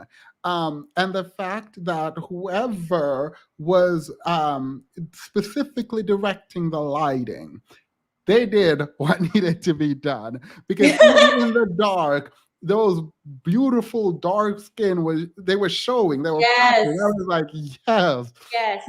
this is never done That was right. it. I mean, I was looking at, because listen, I'm all of those things represented. I felt like I could see myself in all of the depictions of the women that I saw. I'm also a fighter. I also get scared and want to hide in a cupboard. I'm also industrious. I'm also wanting to be like that girl boss person. I also know that I'm sexy and soft. And what you said with the commentator saying that, I'm going to reject the idea that I only have to be one type of Black woman. Like, my entire platform and work on social media has been that same thing of saying that you don't have to fit in anybody's box, that you can be all of these things. You can reject these things that even more so our community tries to put you in. Not to say they won't punish you for it, because they will, but you can be the fullness of everything that you are. And I found overall the movie very affirming. Do you think, I just sent out the link because everyone was like talking in the chat, that people, by the way, people absolutely adore you. So I love them too, and I miss them. I miss you guys. Yeah, no, but like my friends, like my actual friends, are like, "Who is that lady speaking?" So I send out the link. We'll see who comes up. But yeah, you're hypnotizing people. But see, that's the power of womanhood. Now, if I were to just say I can only be one type of woman, based on the depictions, if I would do what that feminist said and said, you know what, I'm going to reject that, then I wouldn't be crystalline. I wouldn't be the female. I think in like 5 minutes, or a couple of minutes, I'm going to open the panel to people who didn't like the movie, right? Because I have apprehensions, right? I think if I can separate historical reality, and that it feels, well, the white people in charge, if I could remove that, I think this would be an 8 out of 10. Like, I think that's fair. Yeah, I think the acting was superb. Like, and also the cinematography, the reds and the colors. Oh my God. Can we talk about that? Like, that was beautiful. Yeah. The hairstyles, like, I need to know who this hairstylist was, because I need to have my hair like that. Someone said it's supposed to be a 9. No, I'm not giving it a 9. If it were me, I would say 8.59. I mean, it's like very rare that you find a movie that's absolutely perfect. Of course, it had its problems, because it's what you said earlier about the fact that this tribe wasn't squeaky clean, that they weren't so noble. So there were liberties that were taken with the reality of who they were. Yeah. Women were 3D. It was a little on the nose in that basic Hollywood way they do, but was enjoyable. I'm not sure what you mean, but I think the lighting was like, I think that in the way that makeup was developed in the 90s, are actually distributed highly in the 19s to the exclusion of Black people. I think that video and cinematography was done in a similar way, and in that way, Black skin was excluded. So the base light does not show Black skin well. In fact, some of it look ashy, right? Or you can see Black people at night because they just didn't care. So I can say I appreciate that. Yeah, no, I mean, if anything, I thought the white people kind of looked weird. The lighting for them wasn't so great. Excuse me just for a second. I have to get the plug for my computer, but I'm right here. I'm just gonna. Yeah, no, you're fine. Amara, you said, wait, did you say you have to watch it or you watched it? I haven't. Hi, Themis. It's been so long. I know. But no, I haven't watched it. I have to watch it. I was just listening to the way the Pink Pill was explaining it, and I was like, oh my gosh, I have to watch it after that. But I was just saying that I watched a different YouTuber explain the reason why she felt some type of way about the representation, and I understood her side too. I will hold you on the comment and we can talk after you've watched it. But I'm also going to open the panel up for people who wanted to come up who disagrees and think that the movie was not good. Oh yeah. I feel like anything with Black women in it is good regardless. Like for me, I just love to see Black women on TV, period. That's my stance. I don't have anything to say, and I haven't watched it yet either, so I really don't have an opinion. Yeah, I'm just taking everything in. I appreciate that. There is the sort of elephant in the room, and when the Pink Pill comes back, and after this discussion, we'll get into kind of wish the leader of BLM would have did it for the community instead. I don't know what that meant, but let's talk about the elephant in the room, which is the portrayal of men. And you said they were fighting side by side, but the common consensus is that the men were bad, essentially, right? The king wanted to continue slavery. The men outside the other tribes were actually continuing slavery. And the ways in which they interacted with the women in the film was just generally bad, but for the biracial man. Okay, so I want to point out, because this is very fresh in my mind, when Viola Davis's character, I'm sorry, I keep saying her character because I don't remember her name. I'm very bad with No, you're fine. I remember it, but I will never try to pronounce it. I do also have it here if you want to see it. When she defied the king and she said, I'm going, she thought she was going to have to go by herself. She was willing to go by herself. And then you saw this troop of not only the other women warriors, but you saw the men there too. They came out to support her in defying the king so that she could rescue her sisters. So that to me was something good. Also, in the end, this is a spoiler, what I'm about to say. Can I say it? Yep. Are you guys Give sure? them 5 minutes, 5 seconds. Yeah, 5 seconds to mute me. But in the end, she knows that she defied the king, right? And did he slap the shit out of her when she came back and said, "Hey, I'm ready to just give this up. I know I defied you."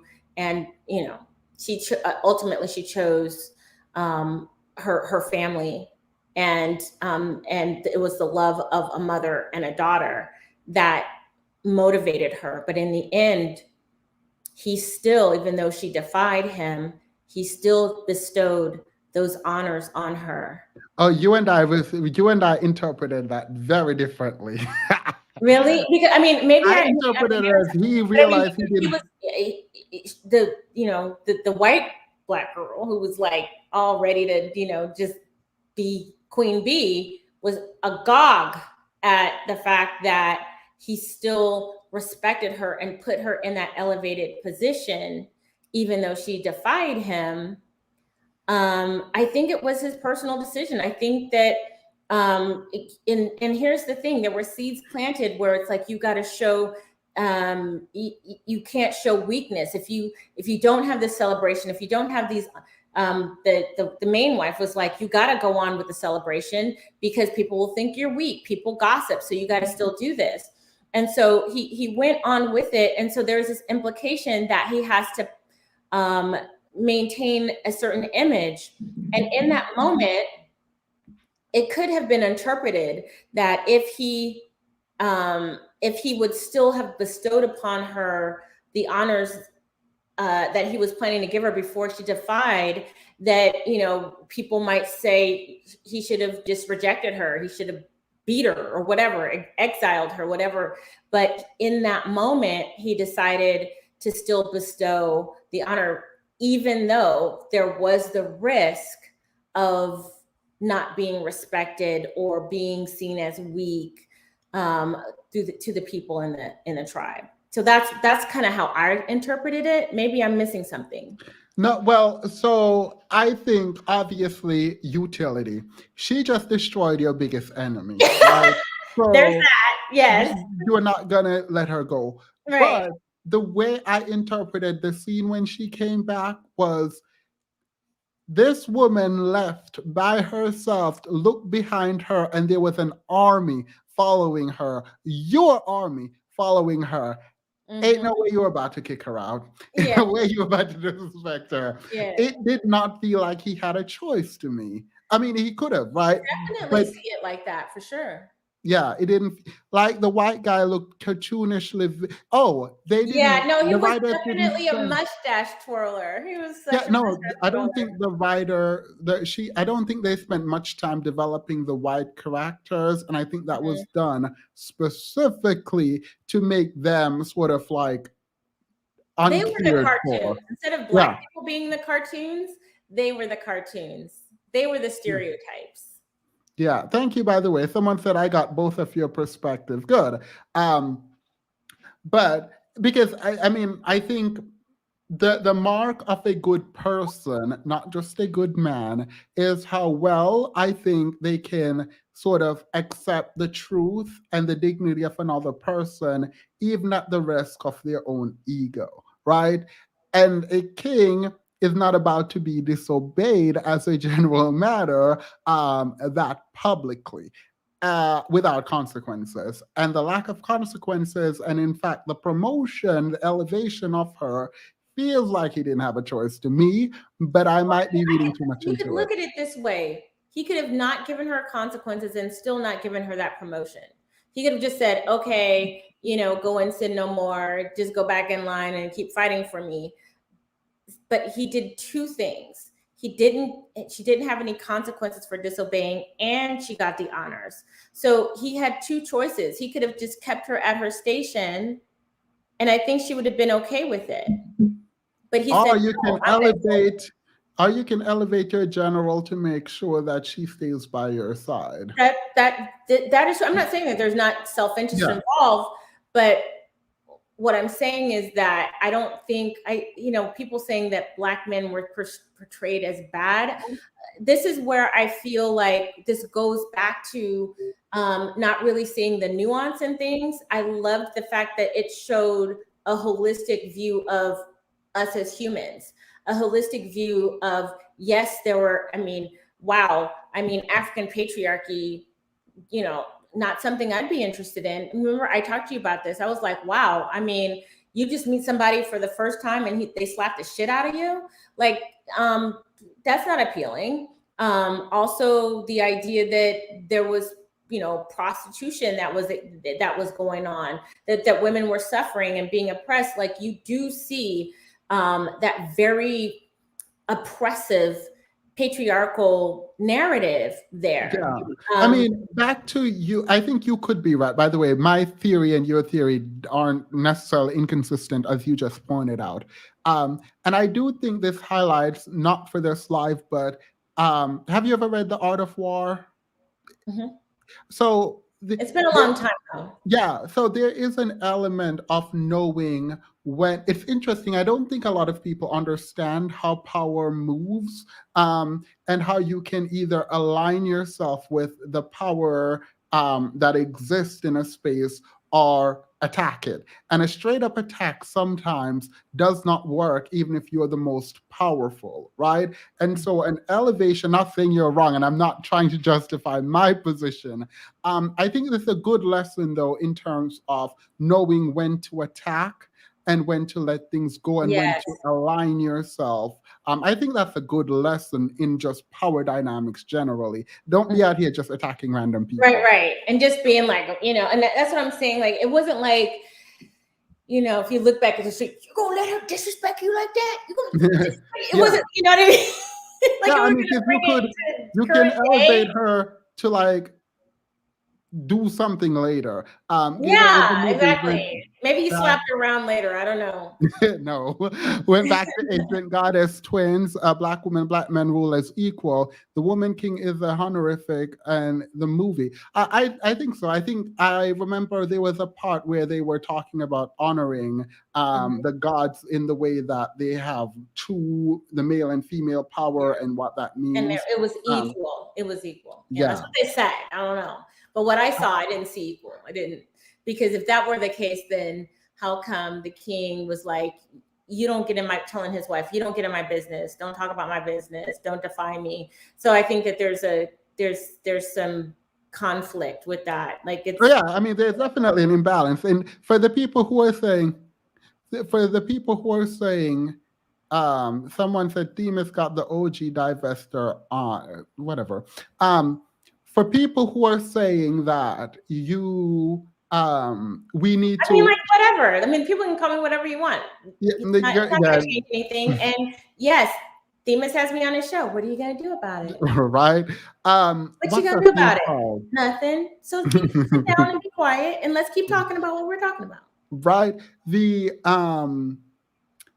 notion that these women were the ones selling people into slavery came up, and people were like, see, women were part of the slave. They were at the direction of their king. And so, like, let's not get any of that. If we get into this, no one comes out looking great. Exactly. Manier, go ahead. Hey, Themis, how you doing? Doing well. How are you? I'm doing great. I was laughing at your point about the difference of perspective on how the king awarded the main character when she got back from what she wasn't supposed to do, and he's saying that he was smart to not let her go and to not to reward her and instead of banishing her or reprimanding her or something like that. And then you cited to the Art of War, and I thought that was very appropriate because a lot of I mean in antiquity, right, in especially in Europe, I usually cite to Europe about this in like the feudal area and like serfdom and stuff. You became a king because you conquered something with your army, and so your army was the biggest asset, right? And the sword was your biggest asset, and you wouldn't let go of your sword. How are you be king now? You know what I mean? You're only king by supremacy and like in military might. And so had he ostracized her with her following, and she had already garnered the respect of the other people, the other military members, but also, the respect of the people who saw them come back from each fight victorious and with maybe spoils of the battle, maybe good news. At least as far as we saw, they were victorious, at least in the span that we saw them. So she already had his whole kingdom. Yeah. She did. She did. She definitely. Wait, she was honorary. Yeah. That is for people who think the movie is bad and you guys have problems with the movie. We're not fighting. I just want the perspective of, because I'm in the middle. I see the movie as good as it on its own, but historically inaccurate, which is causing problems for me to enjoy it. But I like it. I enjoyed the movie. So if anyone here disagrees, wait, Manier, did you like the movie? Yes, I enjoyed the movie.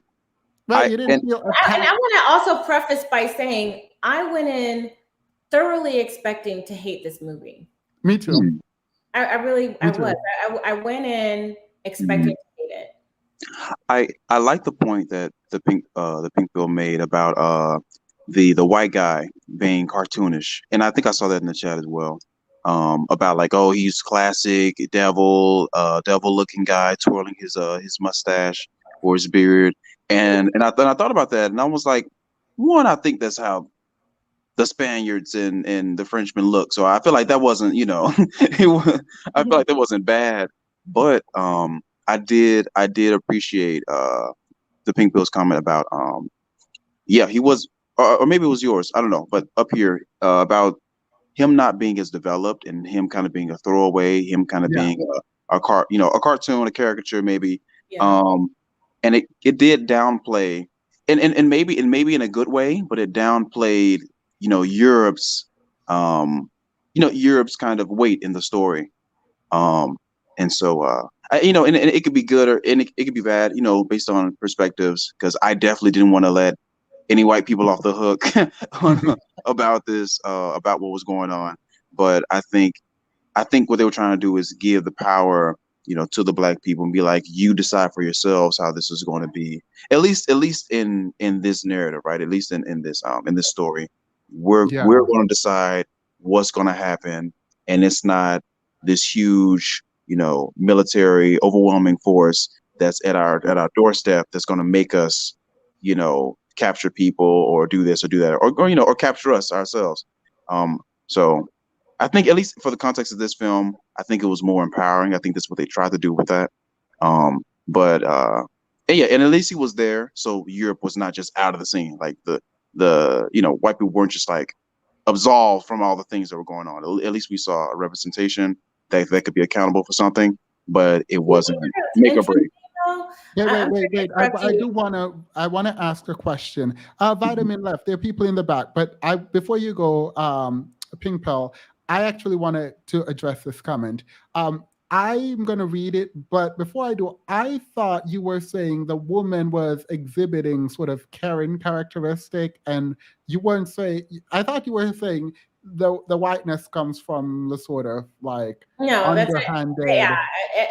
People who are determined to find something to be mad about things that I say, I really don't care. But the point that I was trying to make is that she had the privilege of being on the pedestal, being soft, being pretty, putting her needs first, being sort of cunning in that way, which are very much characteristics we see in tropes related to white women.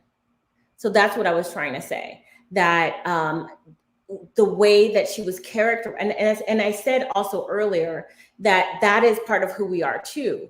But if we're talking about what is stereotypical, what we don't see oftentimes is that you have this beautiful Black woman who is pampered, who's working sort of behind the scenes for her own self-interest and that of her children and her family, who is not seen as brave, particularly brave, because there's a part where the eunuch was saying that she was hiding in the cupboard. These are all characteristics of the softness, being pretty, being cunning. These are all things that are not really associated with the stereotype of what we often see from Black women. So that's what I was trying to say. So the tropes generally assigned to what? That's how I interpreted it. But yeah. So I just think, but like people are just determined.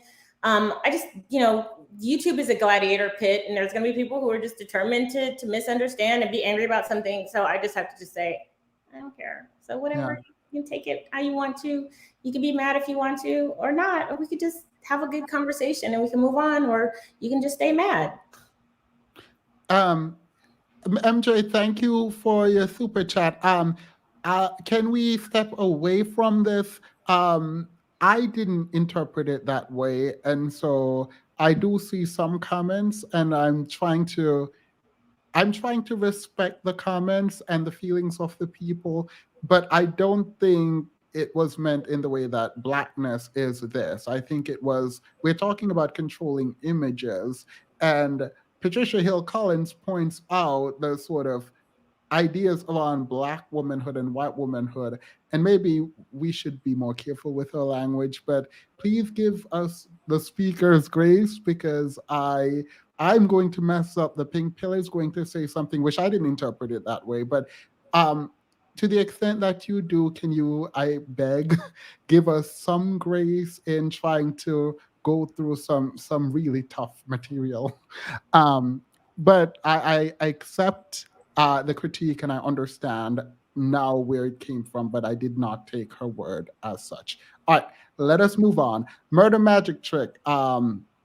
You're first. What if you didn't like it? Why?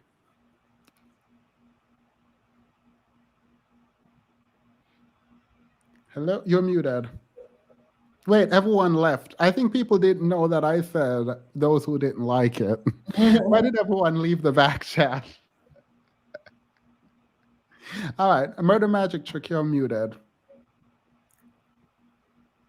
I mean, I have a commercial. So a new announcement. I will no longer be showcasing Hafiz and his suits as my commercial break. No! Because I am doing a final video, unless something really bad happens to Hafiz. I'm doing a final video on Hafiz and the lies he's been telling on Friday. And I think that, like, the way that he shapeshifts into the people he's talking to, I find actually disheartening, disingenuous. I was making fun of some of what he did, but like now it's kind of strictly like, no, like this person is disingenuous. He doesn't Is actually. this the one who says that if he makes this, if you wear the suit, it'll like bring money to you? Yeah. Is that guy? Yeah. He didn't say that directly, but yeah. So what has he done that's just so? Oh, you will see on Friday. I'll tell you later, but you will see on Friday.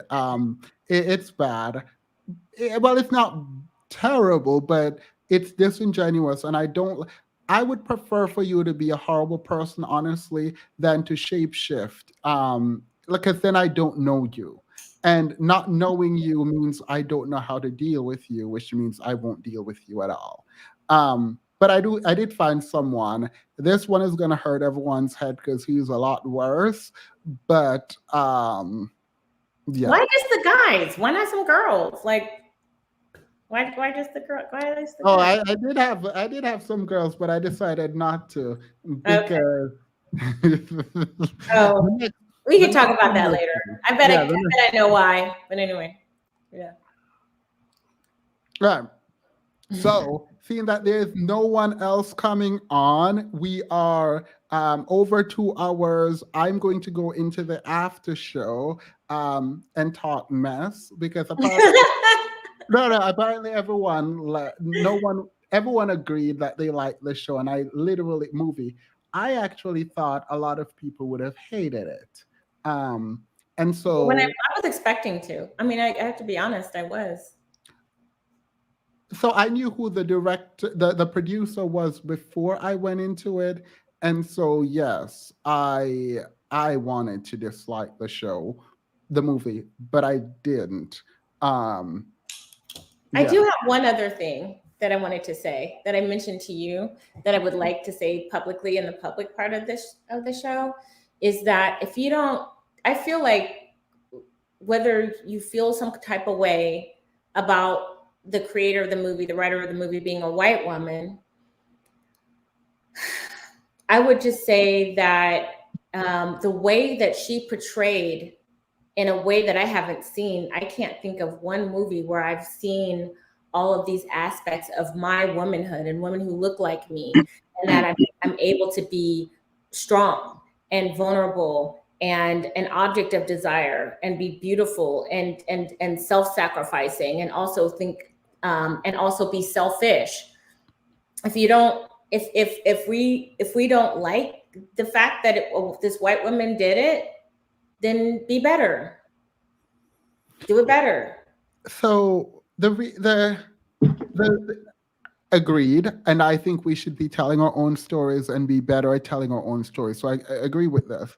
The reason why I don't just look at the end product, though, is as someone who I think that the system affects us as it exists now in ways that we don't even know yet, right? So we can like point to the school, we can point to the justice system, we can point to the police, blah, blah, blah, right? That's easy to do. But I don't think we fully understand how certain messages impact us.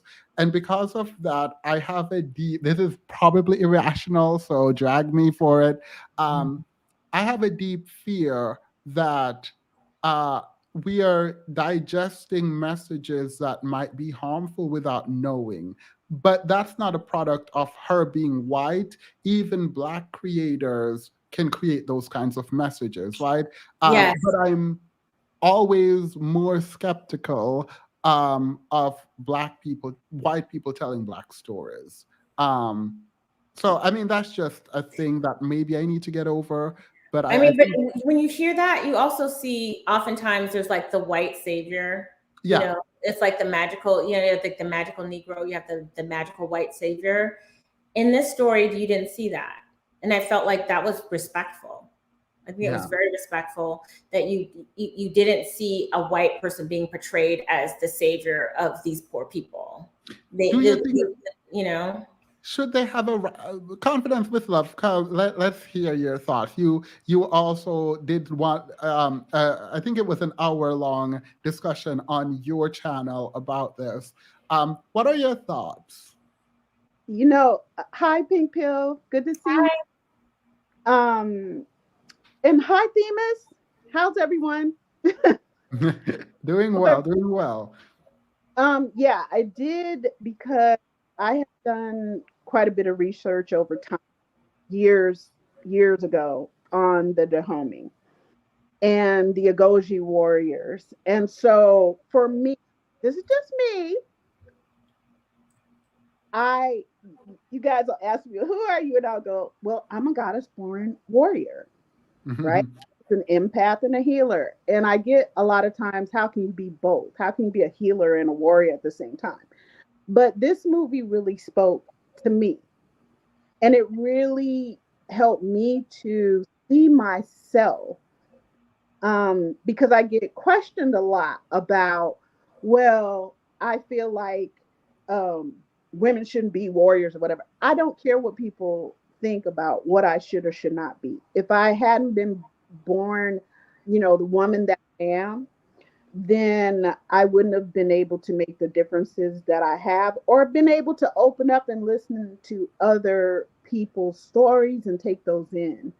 The Woman King for me was everything, because I just saw myself so many different times, their connection, their relationships with one another. And I think this movie was just really more about their relationships and their different stories of how they got there, and they had different backgrounds. And yet, those who chose to be a Goji would have to be a part of this whole. But the Agoshi themselves were really thought of as outcast women who they weren't this enough or that enough. The same things that we're hearing now, which is important to me about this story, because we, like you guys have said, you're going to repeat a history if you don't know it. And so the Agoji were considered, quote unquote, married to the king, right? And if they decided not to join, they would be beheaded. So that these group of women got together and fought for a country or a group of, you know, because Dahomey are what we now know as Benin, mostly Benin, in West Africa. So they fought for some people who just really didn't even want them. You know what I'm saying? Not good enough wife. You're a girl. You don't look right. Some other shit. Okay. And some of these women were brought there as little girls. So other women had to take care of and raise these little girls. And I think that's something that's special between us as Black women. And I think this movie gives us an opportunity to relook at our relationships as Black women and realize we don't need to be the same person. We're not. And it's a good thing. We need different perspectives in order to solve the problems that are in front of us and beside us and around us. And The Woman King did that for me. You know what I'm saying? Wait, whose birthday is it? Wait, whose birthday is it? Oh my!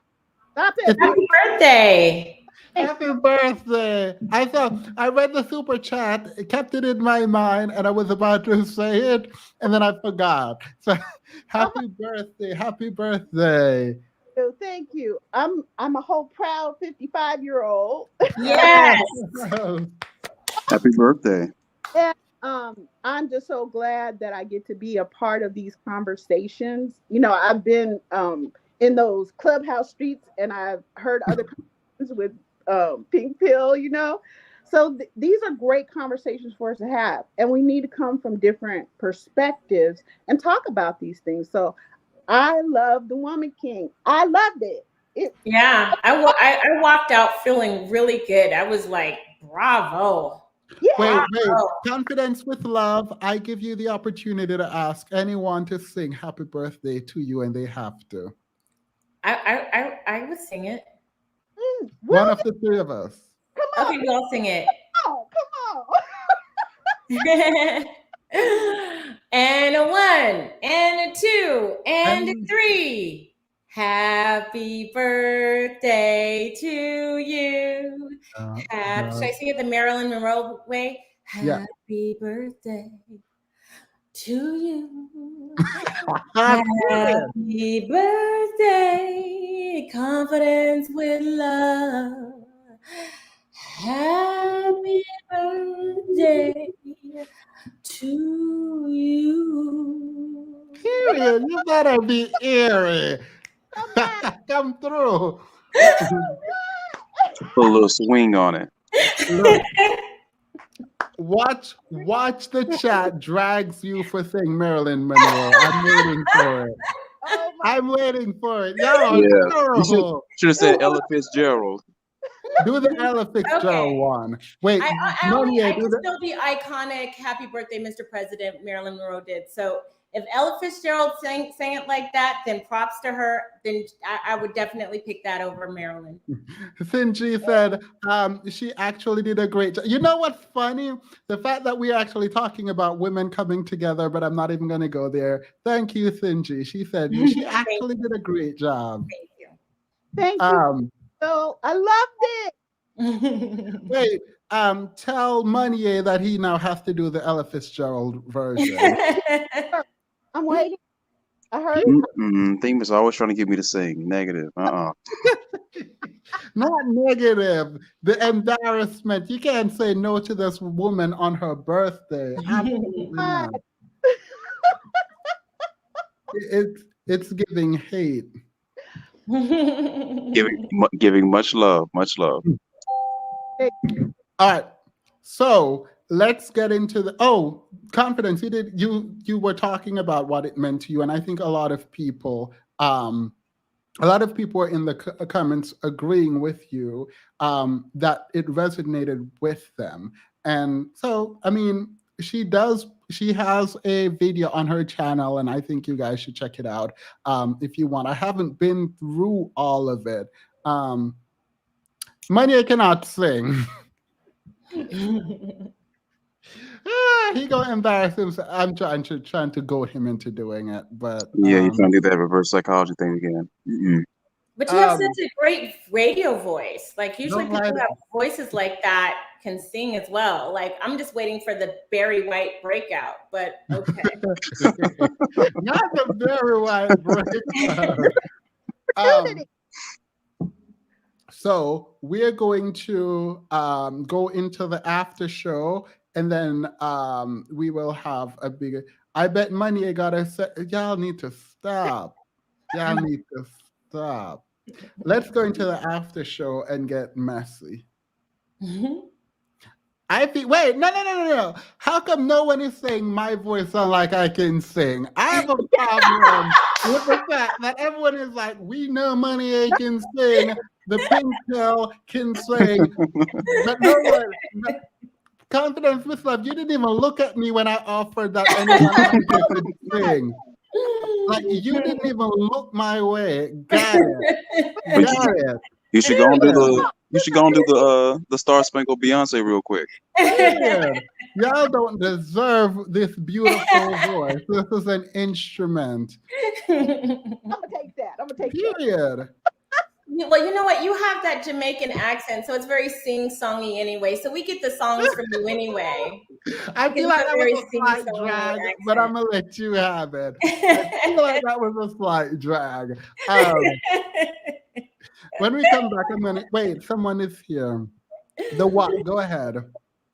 Oh no, I wanted to be part of the after show because I don't really have like hate for the movie. I just had like no.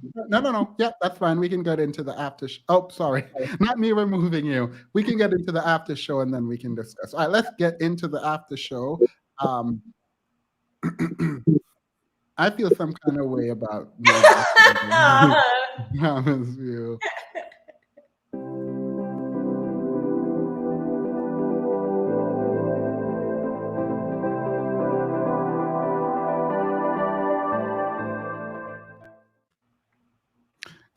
Themis, can you sing for me on my birthday? I will. Thank you. I appreciate that. Wait, does my voice just sound annoying?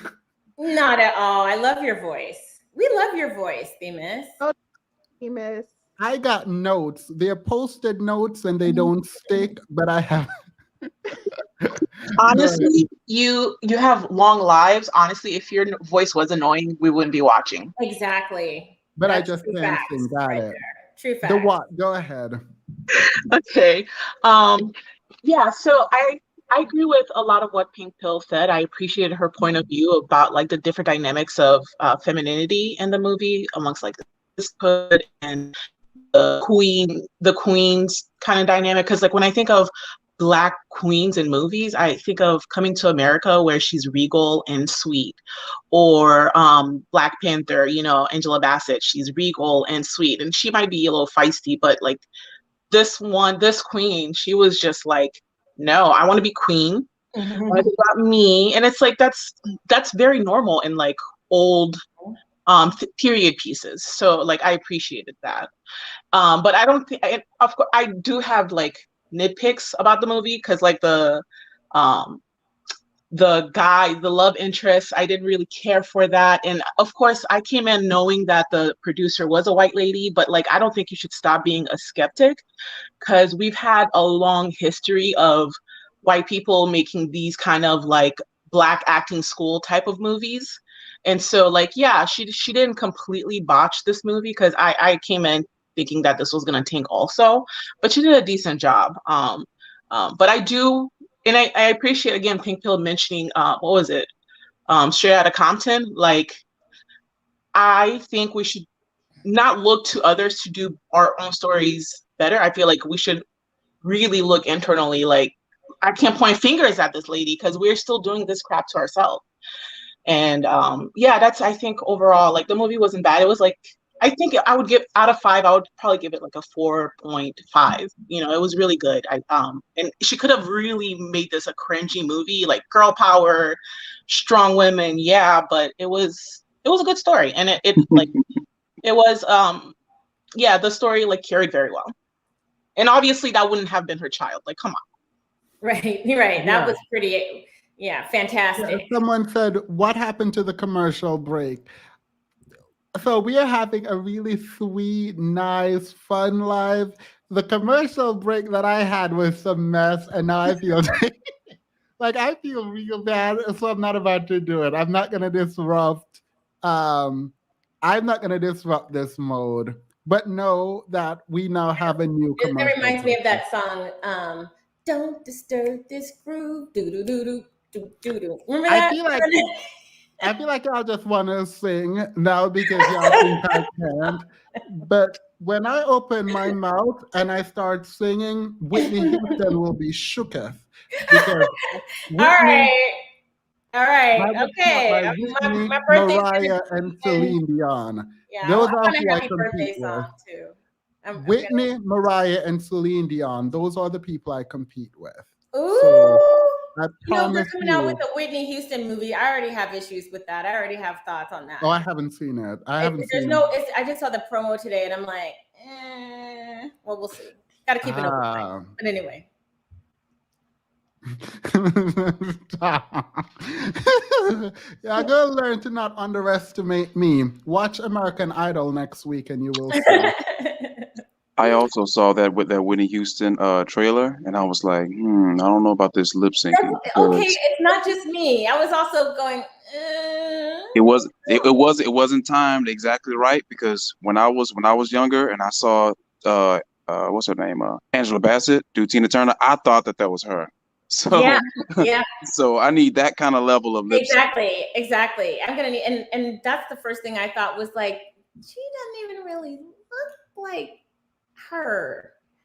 You know, Whitney Houston looked like, and here's how I would describe her. She looked like Christy, you know, Barbie's black friend, just tall, thin, beautiful white teeth. She reminded me of Christy. Did you guys ever play with Barbie? She was like, I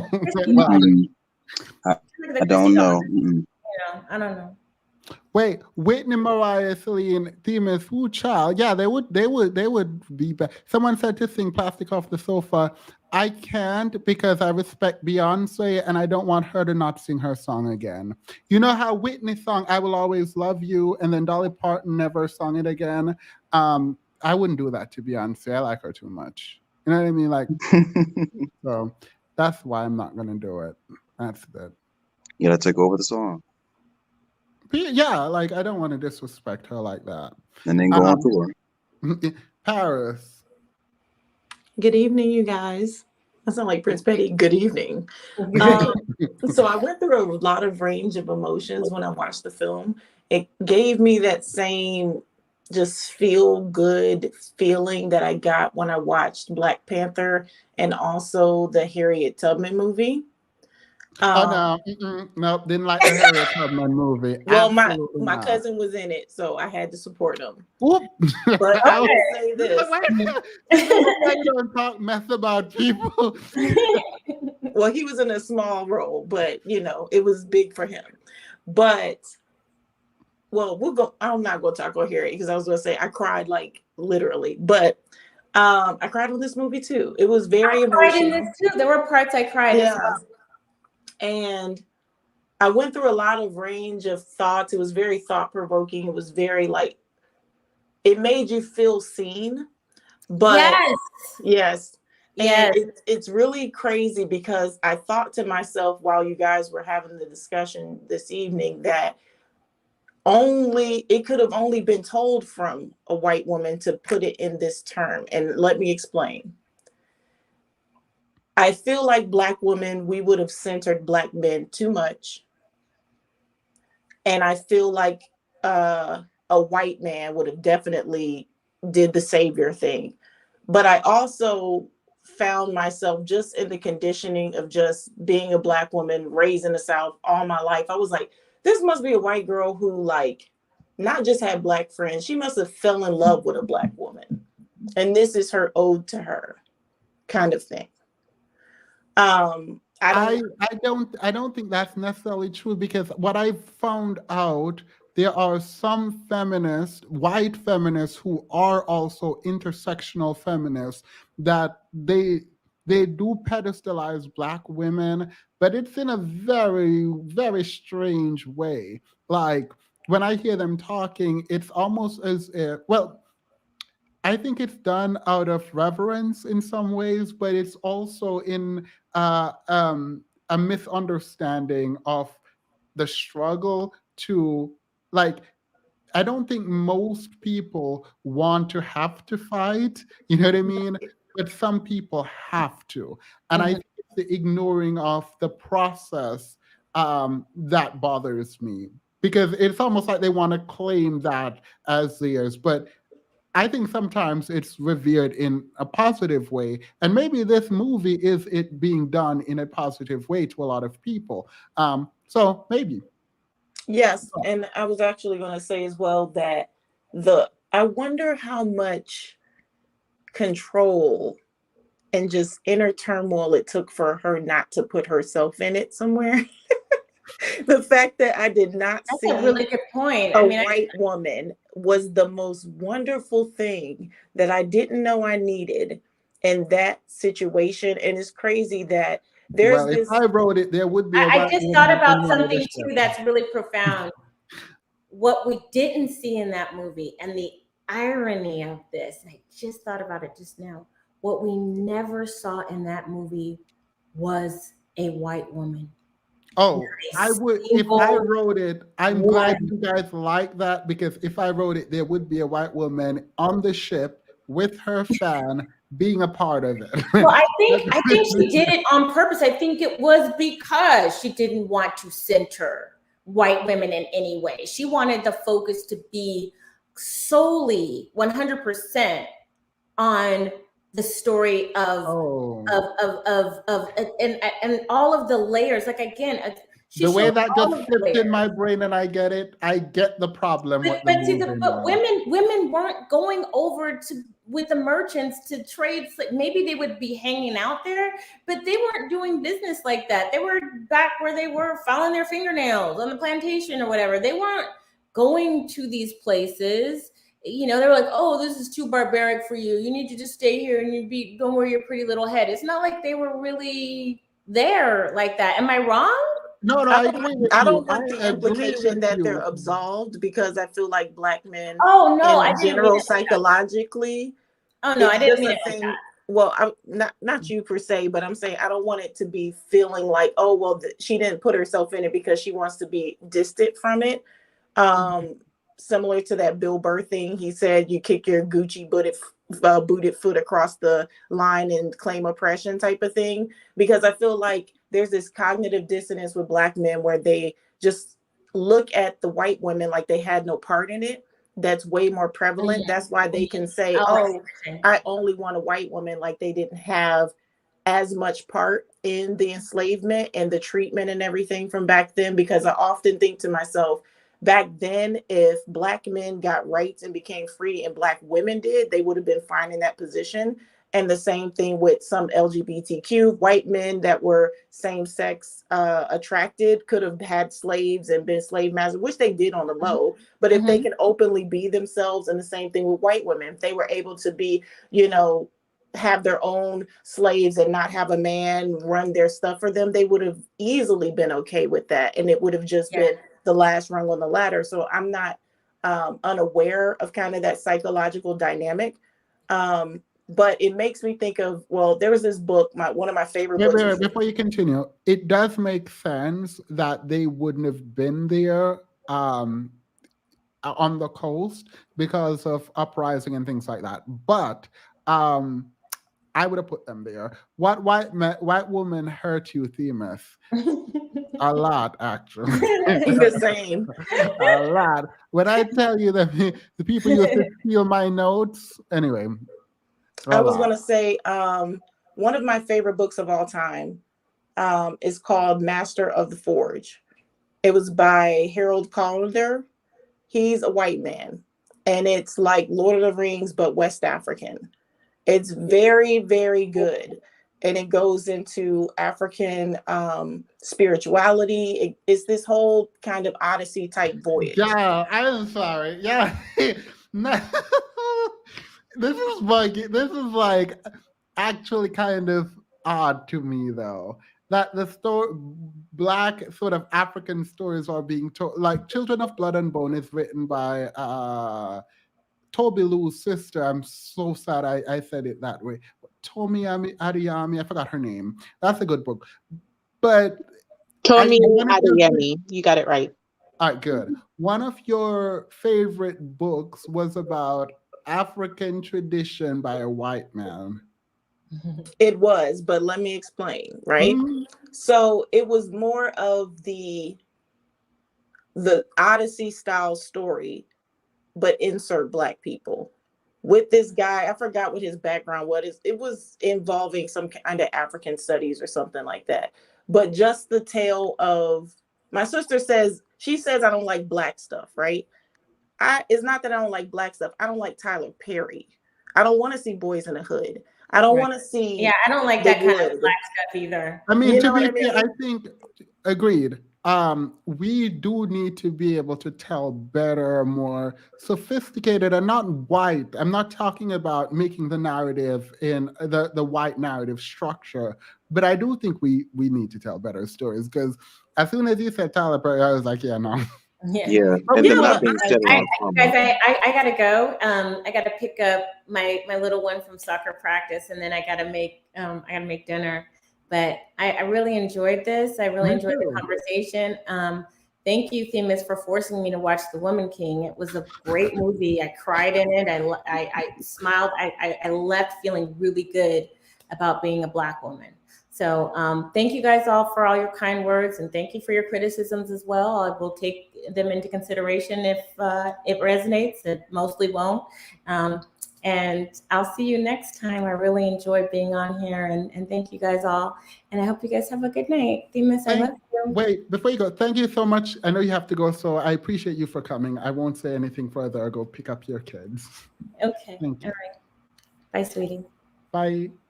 I do appreciate her spending the time. I do appreciate if you're a content creator and you come on here, big or small, I do genuinely appreciate it, because you don't have to spend your time with me. Also, sorry, I need to address this. So the people that I've met on YouTube and the ways in which we've been able to communicate, I like that they have the same sort of expectation, where it's not like no one has tried to tell me who to be friends with, who not, like that. I like that level of respect, as I extend that back to the people, because I don't know what I would do, because my form of etiquette does not allow for anyone to tell me who to associate with ever. So I do kind of really do appreciate that level of grace and allowance. So anyway, back into mess. Olivia is next. Paris, was it Paris or Olivia? Oh, I was talking about that book, but yeah. it didn't center. There was no white people in that book.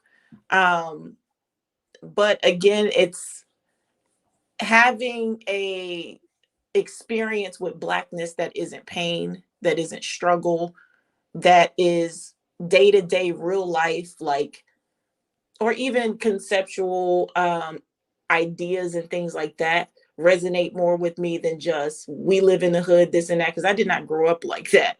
My mom was from the hood. She grew up in the Bronx, New York. So for her, she likes the, Toni Morrison and the Zanes and those type of books. And she would often try to give me those Not books the as a child. same. And Coldest Winter Ever, the first line was like, I popped out my mom's P word at such and such date. I was like, I cannot read this. Or if everything is ain't this and that, ain't this and that. You can have whatever vernacular when you're speaking, but I tend to have more of a formal reading narrative inside of my head. So it's difficult for me to digest those stories, and those stories are valid and they have a place. I just can't continuously feed myself trauma. Like, I feel like all of us have been through enough. Like, I need some levity. I need some fun. I need some fantasy. I need to have something else attached to Blackness than just pain, slavery, and all that type of stuff, because they feed that to us every day. There was a rapper who said that as well. I don't know which rapper it was on which podcast, but he mentioned he said that there's a business in selling Black people trauma, or Black people selling trauma. So anything attached to Blackness being, having trauma in it. And yeah, so I agree with that. There is a business to selling black. Yeah, there is that. That is a huge business. I would agree. And the huge business with other people wanting to see us be traumatized. I mean, I think that's the kind of movies. This is not the conversation currently, but that's the kind of movies where black people are being nominated by the Academy is actually quite distasteful. And I'm not going to go into it because I love Lupita too much, but I think the ways in which we are awarded for the kinds of performance we engage in highlights, I think, what the broader society likes to see us do. And I think that's a problem. Olivia, go ahead. Oh, sorry, Themis. I went into the chat. Fine. Okay.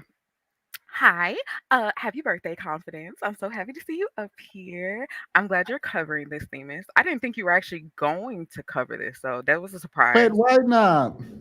Uh, I don't know. I just thought you were gonna breeze over it. Like I don't know. I just thought you weren't gonna do this. I thought it was just gonna be Oh, another topic. But I'm glad you did do it. Um, so something I wanted to address, which I think is people's uh fear of seeing this movie or having a distaste for the film, is I think we all thought that it was going to be the typical strong black woman message, like we're going to be these masculine warriors and it's just going to be just the typical story about black women, and it was completely the opposite. And I think we've always been conditioned to see our natural strength, which is just in our DNA, our muscles, our fitness, our athletic build, our thick build. We've been conditioned to thick, think that beyond it's thick. ugly. And it's not. It's so beautiful. There is something beautiful within our strength physically, emotionally, mentally, spiritually. That was something else this movie talked about, was our spirituality and our connection to a higher power, whatever you feel like that is, God, the universe, whoever, our ancestors. I believe all those things are, you know, uh, I believe all those things exist. I believe in all of those things. But um I just felt really empowered by the movie, Yeah, and heard. I mean, that's interesting. And I think w- the association of Black women to strength, I think it's very important, particularly in our sociopolitical climate, right? And if we go back to controlling images again, this idea that the treatment of Black women, the resistance of image, all sort of intertwine, and we are all in some ways controlled by some kind of image, right? Right. The question is, when can we utilize certain image and lean into the truth of certain images for our benefit? One of the things Patricia Hill Collins points out is how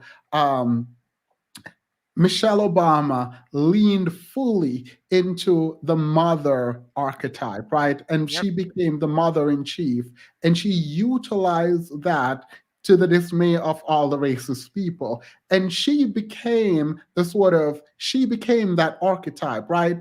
And she used it extremely well. And the question is, can strength and Black women being strong be good while also allowing for vulnerability and weakness in the same way? And I do think that I think it's an important discussion. I worry that in an attempt to push back against the strong Black woman archetype, that we ignore the benefits of that can come from that, right? Right. Obviously, it's not one dimensional, and it shouldn't be one dimensional. I think strategy is important, but that's not my place. So I'm a guest, and as a guest, let me sit back and listen more. All right. But that's like when, because you brought up Michelle Obama, and like I was thinking about this too. It's like Michelle Obama, we've seen Venus Williams, we've seen Serena Williams, we see these wonderful, powerful women who are criticized. Oh, look at her body. You look like a man. No, I don't look like a man. I look like a black woman. And part of that Wait, is just wait, people. wait. Mhm. But that too is I look like a kind of black woman. Like this Right. is not black womanhood in all its fullness. It's a part of, and I agree with you, and I like your sentiment. By the way, this is not a Oh no, pushback. no, no, no, I don't take it as pushback. Yeah. Yeah, it's the black womanhood comes in a variety of way. Even phenotypically, black women can essentially look like any race of women based Right. on the shade of one's skin. Um, and I think so much of the beauty in the discourse of blackness and black womanhood specifically gets lost in an attempt to push back against tropes.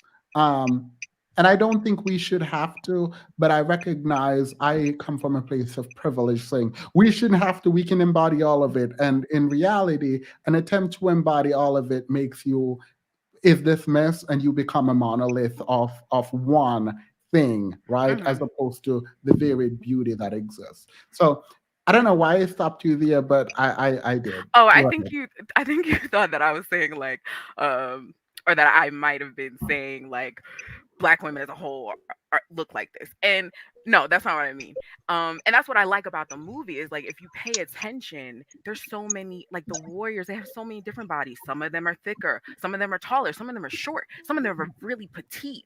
But it's like they all were, instrumental in their success and survival in whatever capacity that might not have been. They were like they just all had their own strengths and powers, and I just love that because I'm like, I've never seen something like this. I mean, like Black Panther might be the closest thing that we've seen to it of recent time, but like outside of those movies, I've never seen something like that. So it was really nice to see us in that light, and we don't have to Then deem ourselves as masculine looking because we present a certain way or our bodies might look a certain way. Like this is just how we are. It's okay to embrace it. It's okay to think it's beautiful and don't I mean, demean others for looking that way. I think there is a distinction again, well, not anything you said, but again, where it's like there is the kind of this is my own theory. So take from it what you want, spread it if you want, it is fine. I think there is the kind of soft beauty that exists, and yes, it exists in Black womanhood too. Like it all exists in Black womanhood, and there is a kind of regal beauty that is not itself soft in the way that I mean, it still needs protecting, but it moves through the world in a kind of head up, longer neck, shoulders back, ownership way. And I think a lot of time that sense of beauty is misunderstood, and it's not really. It's misunderstood because women are generally understood to not know anything, not lead, not whatever. Like that archetype of womanhood is the kind of predominant one in the Western world. So I think a lot of the ways Black women show up with their head held high and knowledge and the regal sense of beauty Right. is dismissed as masculine, but no men walk around looking like that, right? Like it's not the same. And I don't like describing it because I was talking to my mom about it once upon a time, and I think she was laughing because she used to talk about it a long time ago, and I don't remember that she said, but I don't know. It's the way you move through the world where you don't look like you are completely lost. It's like you own what you're walking in and you own yourself, but you are also present and powerful. You're like powerful in that way without being like overtly. I hate using the word Right. masculine, but you are not the complete damsel in distress that exists. And that's how I see my mom, by the way. Oh yeah, your mom is beautiful, by the way. I loved her being a part of the little conference that we Oh, had and thank everything. She you. was amazing. Um, oh, but I think that's what I was gonna say too. Is that the reason why we are conditioned to not see our beauty whether physically and any other aspect, is because it's intimidating.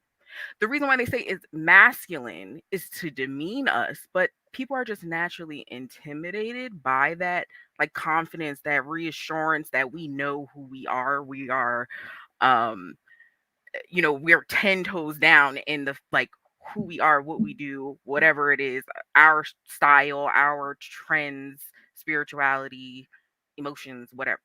Our education, that's another issue that we talked about here. Um, so people just don't know how to take that, and then they feel I like mean, it's that could be masculine, and it's like, why no, I I think, just know who I yeah, am. people don't know how to take that. Yes. And I And that's think what your that's mom was talking why about too.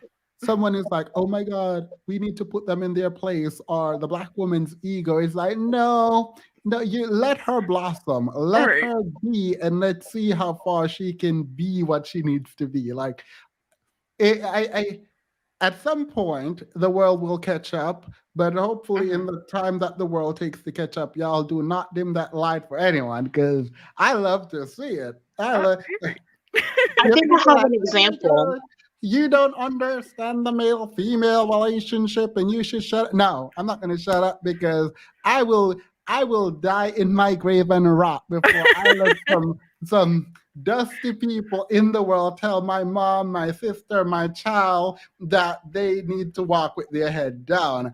Absolutely not. So anyone who is saying, oh, that person, this person, I think Themis is this and he's that, so he shouldn't talk. Let me tell you now, I will never shut up. Like, you're not going to shut me up, because I'm absolutely not about to sit back and let y'all run amok because you think that I should not be speaking. You absolutely lost your mind. Also, I would never associate with you in any reality. So I would never listen to you tell me what to do. And that's that on that.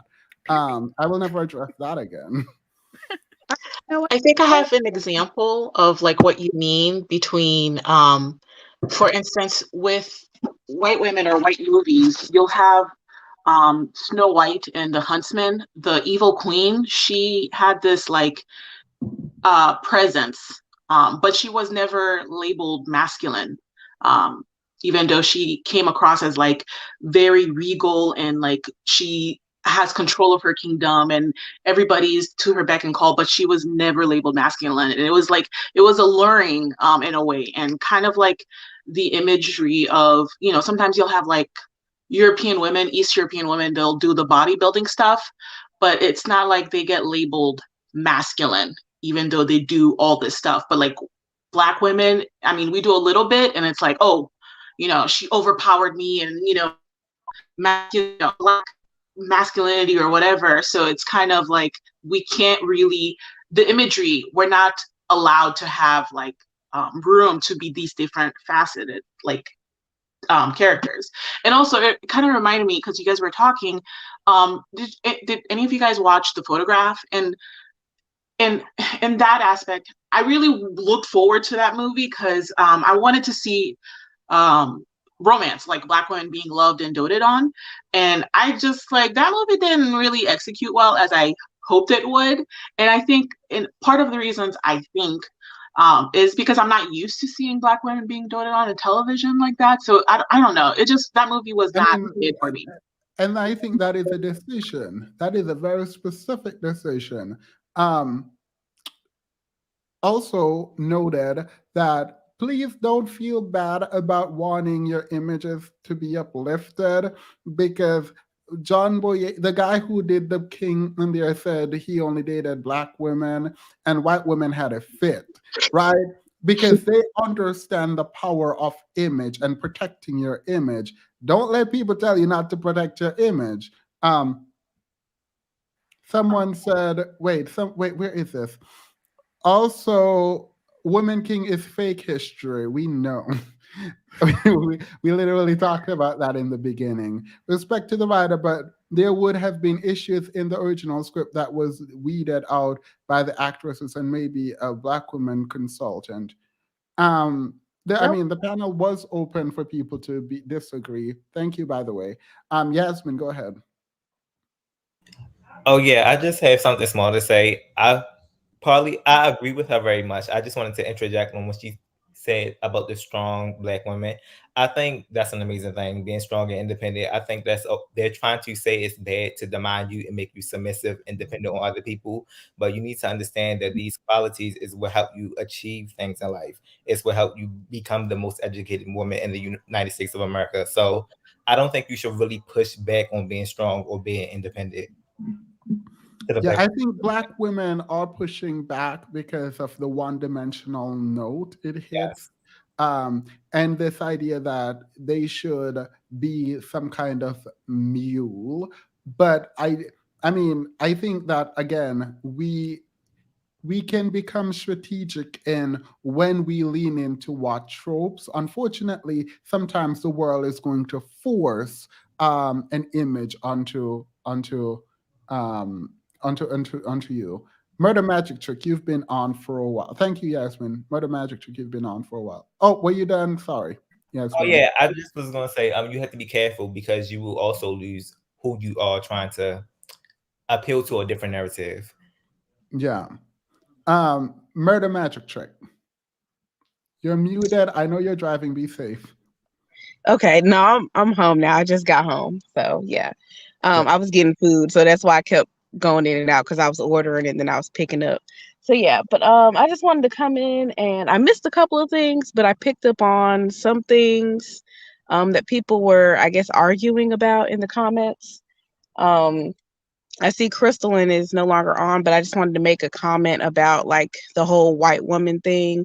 I don't really think it was the queen being the white woman. I think it was more of just a glance at classism within an African culture. So I would say would lean more into that because even at the end or towards the end when the queen was talking about, oh, well, she defies you and how come she gets to do this and that. And when he crowned her the woman king, she was going to choose a commoner over me, basically saying that, you know, she was nothing. So like, I feel like it was more of classism rather than like her being the white woman. Like, I guess because we don't get into her character. So I'm guessing like she was supposed to be of like some sort of noble bloodline, or maybe her dad was rich and that's why she was like the top girl or whatever. But I just wanted to say that on that aspect and to slide a little bit. I'm sorry? Yeah, I do think that I honestly believe that when Crystalline said it, she was talking about her. I'm sorry, did somebody say something? Oh, you can't hear. That's bad. You're hello? Hello? All right. Sorry, Murder Magic Trick. Kenneth. Oh, we're at the 3-hour mark. I have to go, but Kenneth, go ahead. And then we'll do final thoughts.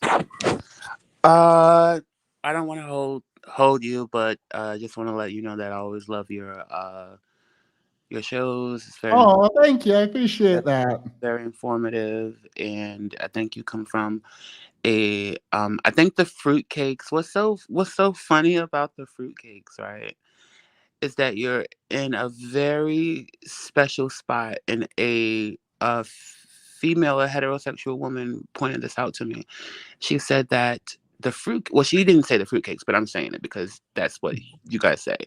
She said that with the fruitcakes that you're born special than just the regular heterosexual male and the heterosexual woman. There's a bit of both that plays a part, and it's all human beings, but we grab a hold on to both, and we're able to see things from an outside perspective looking in, and have both qualities that really us men are supposed to have, but we kind of take a hold onto many qualities in one that we should. I know I'm rambling, but basically love the show and all of the panelists. Hi, good evening, and you guys are great.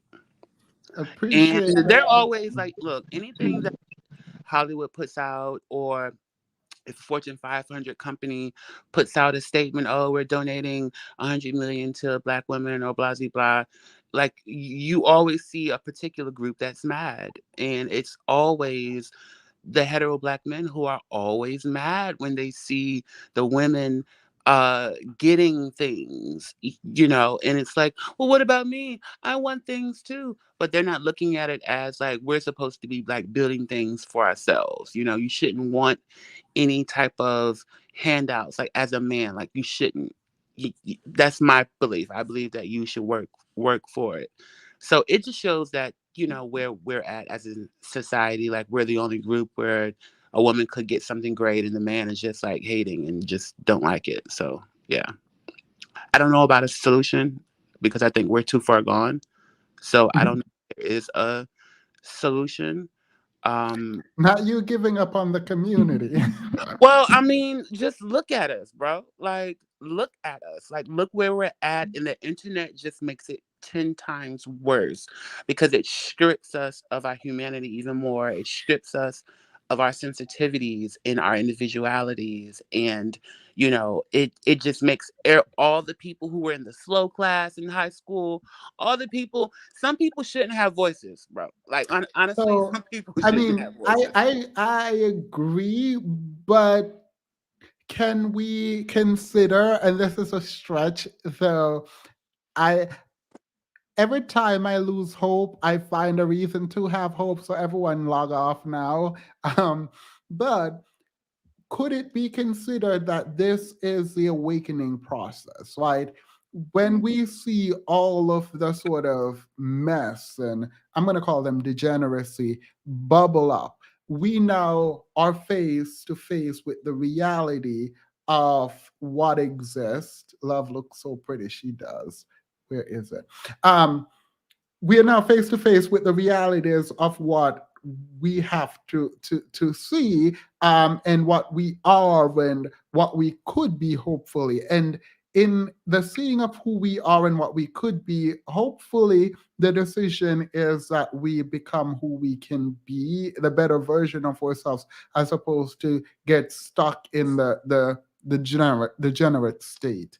My worry is that we become immune, we develop a callus to the social ills, right? We get accustomed to hearing people speak poorly about each other and about Black women specifically in this case. I worry that that could happen. I worry that we become numb, but But do I you hope. think that we're already there though? Like I don't know No, where you live, but I live we're in New York not. City. We're not there because the fact that Cynthia G exists means we're not there, and that's good. It's good because if we were there, women wouldn't be talking to other women about self-improvement standards, expectations, and boundaries. The Chris's and Pink Pills and Yanni would not exist. I don't think we are there. I think we have come face to face with it. Maybe we are not even at the worst part of it, actually. But now, what do we do? And I think the what do we do question is one that we do need to answer. Black women have decided that they are going to get educated and try their best. I think Black men, gay, straight, bi, whatever you are, I think it is our turn to make a decision on what we are willing to do. And as I wrote, you cannot say it is just the loud minority. If the minority are so loud and the majority is quiet, it is quiet acceptance. So the loud minority is speaking for the majority. And so maybe more male voices need to come to condemn so we can say, hey, yes, and Mahogany Pink. More male voices need to come and say, yeah, no, we don't agree with this. Right. But But with the our like our fellow like peers, we don't we're not really we really care about what the other men think. Not us, but the hetero Black men really do care about what other hetero Black men think of them. And this notion that when you speak up about things, like even for me, when I speak up about things, the first thing that they say, you hate Black men, it's the same responses. You hate Black men, or you must not be straight. Like those are the consistent responses. And it's not like, oh, like accountability. It just goes straight towards, oh, you hate, or you're not heterosexual, so your opinion doesn't matter. Those are the typical responses by like a lot of guys. Like there may be like one or two waking up like by the millions. You know what I'm saying? But as a group, they don't really speak up about, I mean, look at Kevin Samuels, right? Kevin Samuels was they put him up there with Martin Luther King. No. They put him up there with MLK when he No. died, for crying out loud. They call this man the Godfather. This is the Godfather. But when he died, there was no big visual for this guy.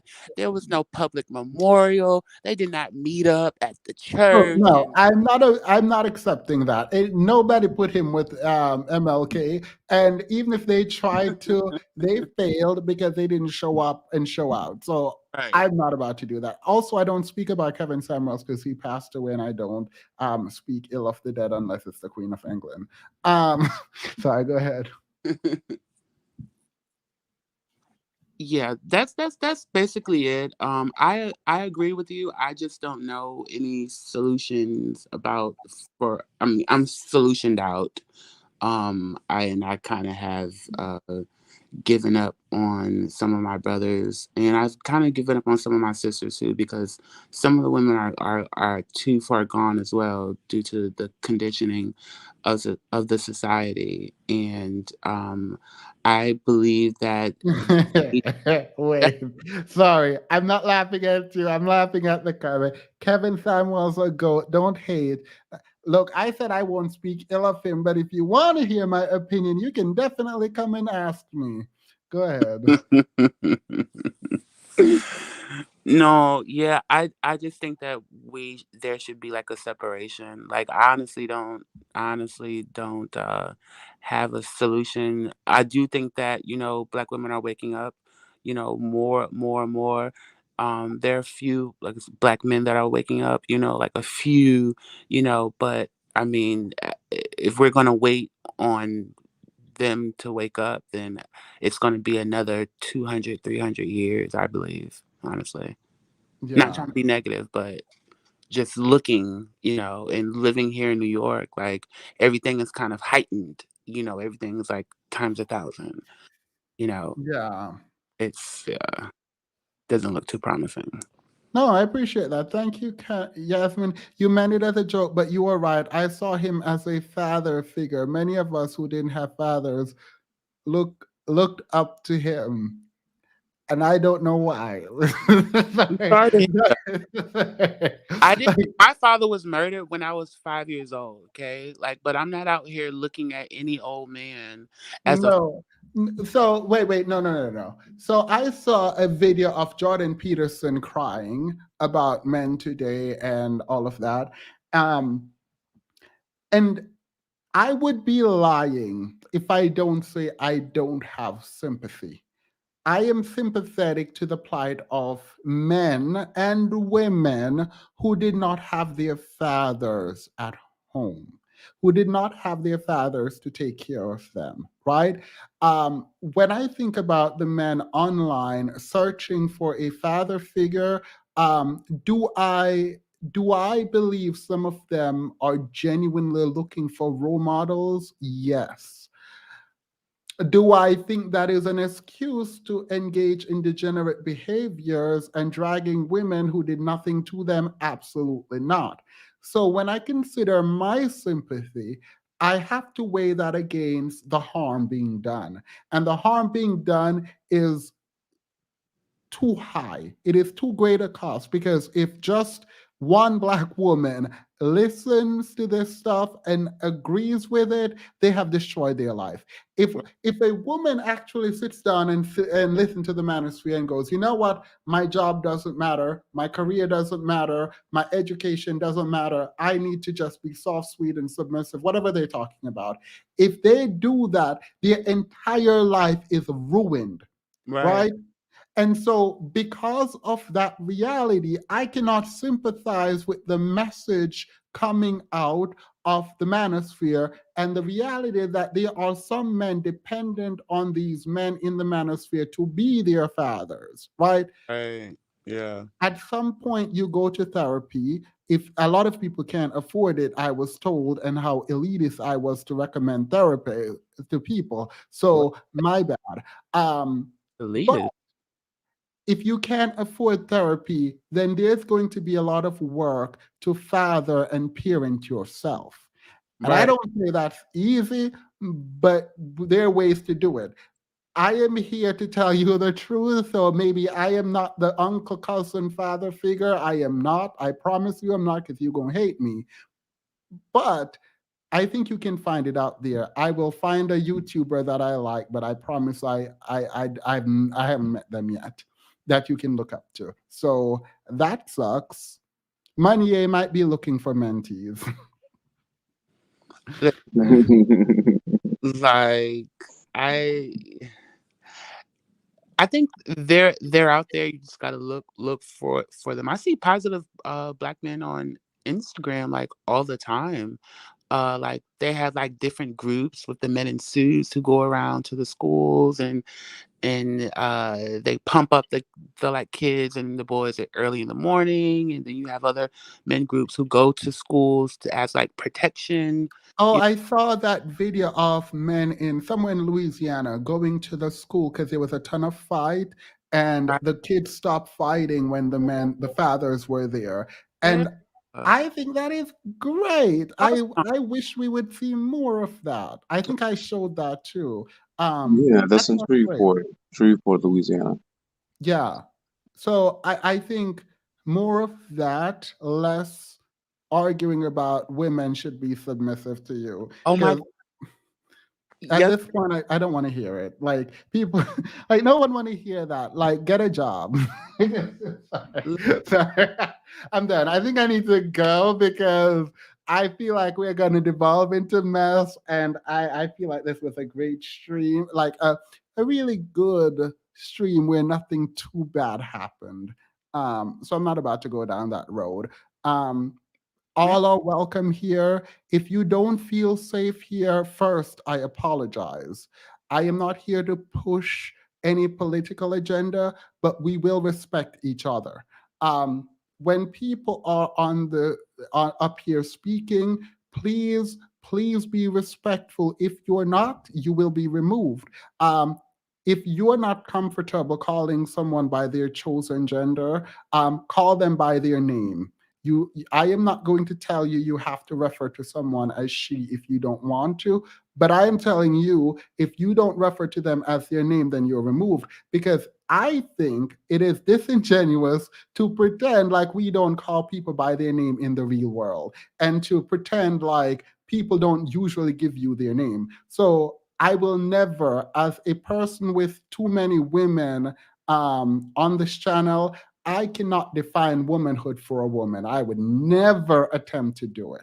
So I'm going to step out of the trans conversation. I am not educated enough to be involved in it at all. So I am out of it, right?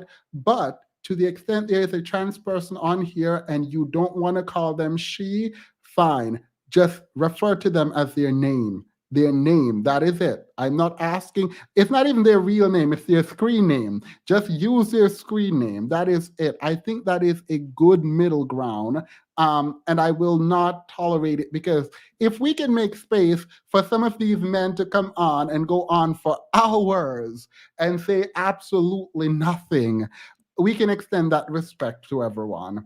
That is the point that I wanted to put out there. For the people telling me, oh, you need to say this and you need to, I don't know enough to do anything, but I do know respect. And that is the fundamental framework that I'm going by. Respect each other. That is it. That is where I am. Themis, you are the role model men need. Logical. Oh, I promise you they don't agree. I promise you they don't agree. Period. Because if you tell someone they need to get up and work, they're going to tell you no. The pain of regret seems bearable in the moment, right?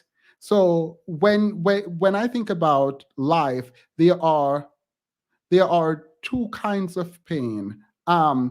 And one of the most important part is where you decide that instant gratification right now, staying in bed when it's too cold, right? That is more important than going after what you need to go after to develop your life. When you do that, I think a lot of people make the balance in their mind, and they come out and say, you know what?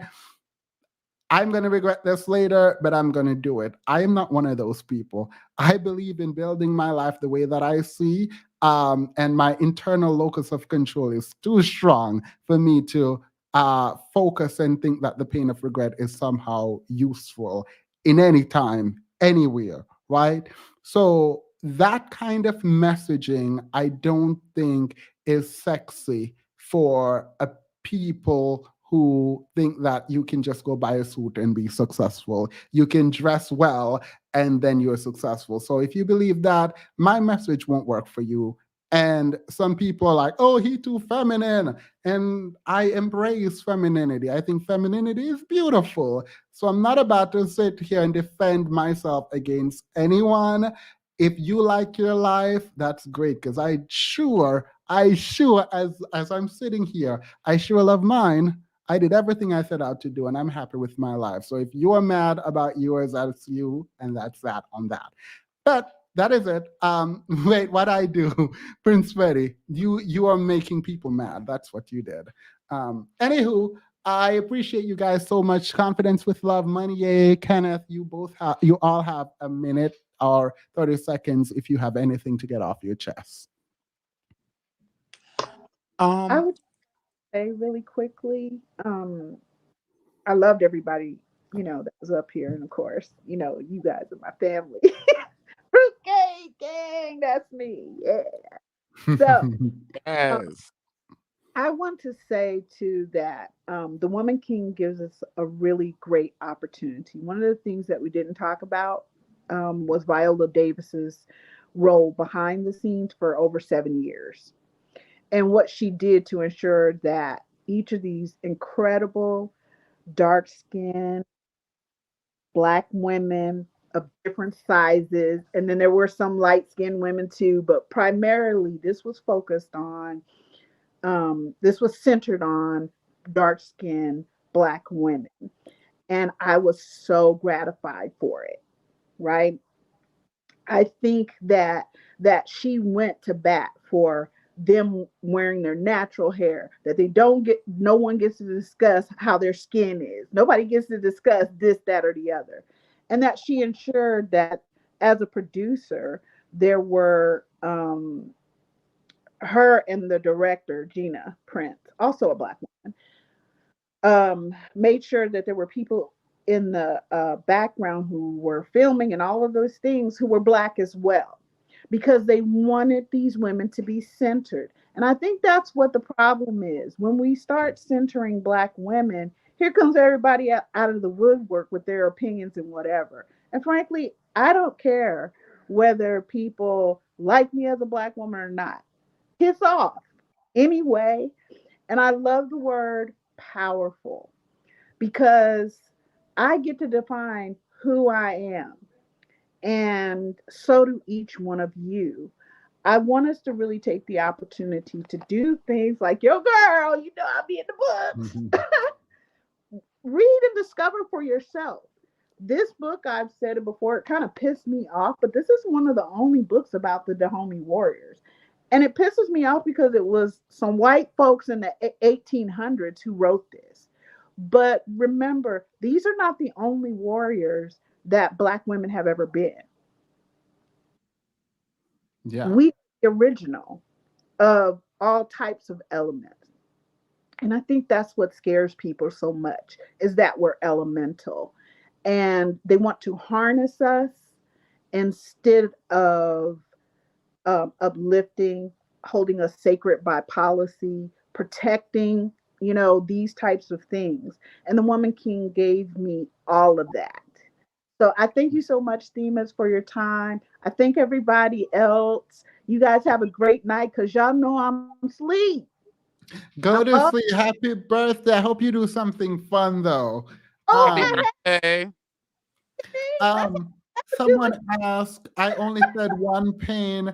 I thought I was explaining it. It is the pain of regret versus the pain of discipline. The pain of discipline is immediate and you engage in it to build that which you want. The pain of regret is being complacent, not doing anything, and then waking up 10 years later realizing that you didn't do what you should have done and now you're regretting it. So that's the pain of regret versus the pain of discipline. So that's what I meant. Bye. Paris, you said you wanted to quickly drag yourself. Go ahead. I'm always here for dragging Oh, up. okay. So I was musing about this book that I read growing up um, in high school when we went to the library. My mom used to take us to the library and stuff. We pick out books.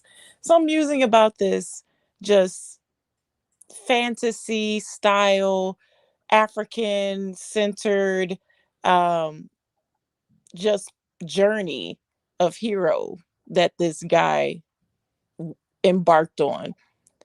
And then while I was listening to the rest of the live, I thought to myself, it's very male centered, of course, but it's about becoming a man and this and that. Maybe the manosphere need to read this book, honestly. But then also, as I started thinking, this is how prevalent and evasive these narratives and thoughts and just how we're conditioned as Black women. I just thought about it. In this book, he left his family to do this journey. His wife had to raise those kids on her own. And he never Yes. came back until they were grown. One of his kids found him out after the kid grew up, went as a man, and then found his father. And I didn't think about that until I was like, the nerve. I really was sitting here like, oh, it's a great book, this and that. The more I started thinking, I was like, this man left his family. Yeah. No, I'm glad you came back. And Helima, thank you. I appreciate that. I'm proud to be a member of the Food Kid community. Again, thank you all for your time and thanks, Themis. I appreciate that. You guys are literally the sweetest. No need to drag yourself. We all been there. Thank you, It's still a Paris. good book, but just Know let's that. pretend that didn't happen. Have a Confidence good with night. love. You too. Confidence with love. Thank you so much for sharing with us. I will drop your link in the chat. I've never done this. I don't know. I will drop the next time you come on. I'll drop your link in the chat, or so one of the moderators can do that. Anywho, Themis, can you do a live that teaches people how to get financial help when they apply for college and get accepted? That is going to be in December. I know it's a long time from now, but it's not going to be a live. It's going to be a seminar. Again, for people, when I do the seminars, if you don't need it, try not to sign up for it so that other people who need it can come. And I don't worry about how many people come. Like, that's the least of my problems. I just want the people who need it to be there, to be able to be there, right? So if it's only 2 people, that's fine. If it's only 4, that's fine. Just really think about whether or not you need to be somewhere. One of these kids, I would accept all of you, but it can only hold 100 people. And I'm not getting the upgraded Zoom. Absolutely not. They have a bunch of worthless stuff that I don't need. All right. Kenneth, go ahead. It's not about the topic, but it's just like a really quick story from last night. So I live in the Bronx, right across from Yankee Stadium. It's half ghetto, half classy, right? So you can see some of anything. Yeah. There was this dark-skinned guy who lives in my neighborhood. He dates or has a child with this Latina woman, and they were basically fighting in front of the store. And they were like pushing and shoving, cursing each other out. He was mad because she had his child out somewhere. Who knows? Whatever. But it didn't catch me until she said, She said, "You dirty black nigga." No, you can't say it on here. You Oh, cannot say the sorry, word here. sorry. Okay, so she said that. Sorry. Mm-hmm. And everyone in the store turned around, and there were some black women who were trying to, um, you know, get in it per usual and throw on the cape. And I actually like was telling her, no, just that's his business. You don't even know the guy. Let him deal with it. That's the woman he chose, you know. And they did not interject within the mess. I say that to say, like, I think black women are learning bit by bit, especially this past year, to like know how to like stay out of it, stay out of things, and let you know us black men handle whatever it is that we have going on. I mean, Yeah. I'm not included in it, but you know. Yeah. Um, I mean, that's very unfortunate that that happened, but yikes. Um, I don't even know how to react to that. So I appreciate that. Thank you, Yeah. Kenneth. You are welcome, as is everyone in the chat, to come back. Before you go, Manier, here, if you guys want to join the debate, I see a ton of questions about it. There are 208 comments, and people are going off in the comment section talking about what they should say, what they won't say, what they can say, and whether or not, if you are financially insecure, you should have children. You guys have all the opinions. Please email this person and let them know that you would like to join a debate team. 2 of you will be selected. Anyone can sign up for it. Just please do that. I will not be looking through to see who should join. You have to email the person and let them know that you want to join the debate. And you might think you know the answer and which argument is best, but I promise you there are arguments on both sides. So for everyone asking, that is Confidence with Love's channel. Show her some love. She did have a video on the Woman King. All right. So that is that on that. The prompt is, should people who are financially insecure have children? Please email the person. The deadline for emailing is going to be this weekend. So by Friday at 5 p.m. Eastern Standard Time. So that's the deadline. I probably should have put it there. All right. Cool topic. Period. Do you think people who are financially insecure should have children? Me? Yeah. No. You're elitist. How dare you? Most people wouldn't even be here. Go ahead. No. That's not a good argument. Wait, what's not a good argument? Let's get into it. Yeah. Most people wouldn't be here. I don't know about that. I don't. Yeah. We get to dive into that, but I'll let the debaters do that. But my opinion is no. Why is your opinion no? That doesn't make sense. Are Why you saying you want me to get the debaters? So What'd you poor say? people shouldn't have children.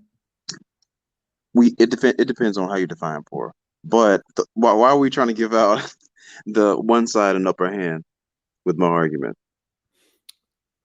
How do you know your argument is an upper hand?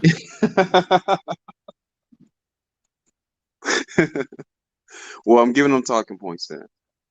All right. They get a handicap. So, but my opinion is no. Or depending on the prompt with how we establish the prompt, no. Not necessarily poor, but but you are a man. You cannot be policing people's reproductive rights. Wait, are you saying that women should? I'm saying that I'm asking questions. I'm not saying anything. No. People are like, no, they shouldn't. Y'all are all elitists, so that's just that on that. Wait, so is that the other side of the argument? They're gonna call the other people elitists? Period. Poor people, children turn out the strong. Period. Exactly. It is through hard times that tough people are made. Mm. Someone said money sound like orange pill. What? I don't even know what that. I forget what. I forget how he sounds. Or are you talking about like? What do you mean my rationale? What do you mean? Your rationale. I'm pretty sure they mean your rationale. Or my opinion? More my opinion because I haven't even given my rationale for it. But okay. You know, but about so I feel bad about interrupting. Um, so I I don't, and I forget to because you told me to when I have like something to say, but I haven't.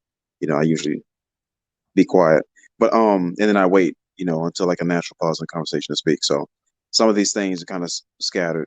But final thoughts about the movie though. Wait, before you pause, I'm Yeah. interrupting because what you just said essentially is my biggest problem on YouTube. I don't know when to end a conversation. I don't know when to Mhm. butt in, so I always sound like I'm interrupting. And Mhm. also, like, I let people go on and on and on Mhm. because social politics and social interaction in my everyday life, Mhm. usually people know when to stop. Go ahead. Right. And it's easier in person than it is on the screen. You have all the nonverbals, and you see them in real time, and so you can speak when you see them breathe. Like take a breath. So Yeah. but about the movie, like I like the movie, and I think it was interesting how they had the women, the black women, they kind of they triumphed over not just like not just like authority, not just like you know uh not in war like death itself, and not like well even over like love, because eventually like we see the love interest and it doesn't get actualized, like the guy, the lighter skinned guy just ends up, well, we don't know what happens to him, but the main character, she leaves with her tribe after they fought, in that final battle. They leave and they go back to where they went, and then you don't see him anymore, if I'm not mistaken, right? We don't see him anymore after he's on the beach, right? Yeah. Yeah. So like triumphing even over love, like um I feel like it was meant to be about strength, and it was. And we mentioned about how there was no white woman in it. To be honest, I kind of feel like the white woman who was, oh, you said the white woman director or white woman writer? Producer. The writers were white too. Okay. I think that this was, or I think that it could have been a white woman living vicariously through the image of a black woman. I think that through a black woman, she was able to do all the things that she's wanted to do in her feminist movement. Um, and not saying that's bad for the film, because if she gets whatever she wants out of it, and we also get what we want out of it, then I don't see an issue. But because it depends on what you think is to our detriment or not. But if we enjoy the film and it's empowering and it does what we need to do, then I'm fine with it. So I just thought that might be something to consider about the producer and the writer. Um, because I think, well, yeah, I don't want to get into that, but yeah. Um, what was the other thing I wanted to say? Definitely, I think we should, as a community, we should protect our image. I think image is super important and self-fulfilling a lot of the times. And we know this to be true with like experiments with kids, how you would, if you were to give a kid excessive praise for like their skill in the game. If you had a kid play a game, and then you praise them on how well they played the game. Once once they were out of that situation where they were, where they had status, right, and they were loved or appreciated admired for something, and then they go out and they go to the playground, or they go back to the classroom, or they do something else besides that game, right, and now they're normal again, they will reference that game over and over and over, right? To get back that self-esteem, to get back that admiration, to get back that status. And and we see that, and we see that in like in high school. Like we see, if as soon as you join an extracurricular activity, you're not just a student anymore. Oh, now I'm a soccer player. Right now I'm the football player. Now I'm, on the band member. You see what I'm saying? And it gives children like individuality once they attach themselves to something like that and attach themselves to something that's skilled in. And so being praised excessively for being strong, I think Black women will naturally play into it. Being praised for being excessively masculine, I think Black men will naturally play into it. And so I think we need to guard our image, and we need to be the kind of let's say we need to have control of our image in some capacity. And so that is always beneficial. I think, and we can. Wait, I have a question. Yeah. Do you think we have control of our image now? Right now? Right now. Right now, no. Not If I really. say the biggest, someone said it, is money is still talking. Not everyone checked out. Yeah, I You're should have going talked for earlier. that. I was being polite. Everyone was talking about this, and that. And I want to be polite, so here I am. We're in the credits. We're in the credits now. Yeah. The way I think people are listening to your voice so that they can like meditate. I feel like Oh, okay. your Well, voice that's good. No, because I just realized Mm. that as you were talking, I don't know what was happening. I was like reading the comments and everything was happening, and it was like almost like I was I was in another world. And it was like there was something happening and I heard a noise.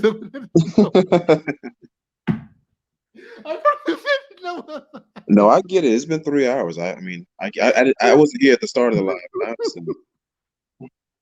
understand. Oh, thank you. But do you think we have control? They're fighting me. They're saying don't do him. You have fans in here. Absolutely not.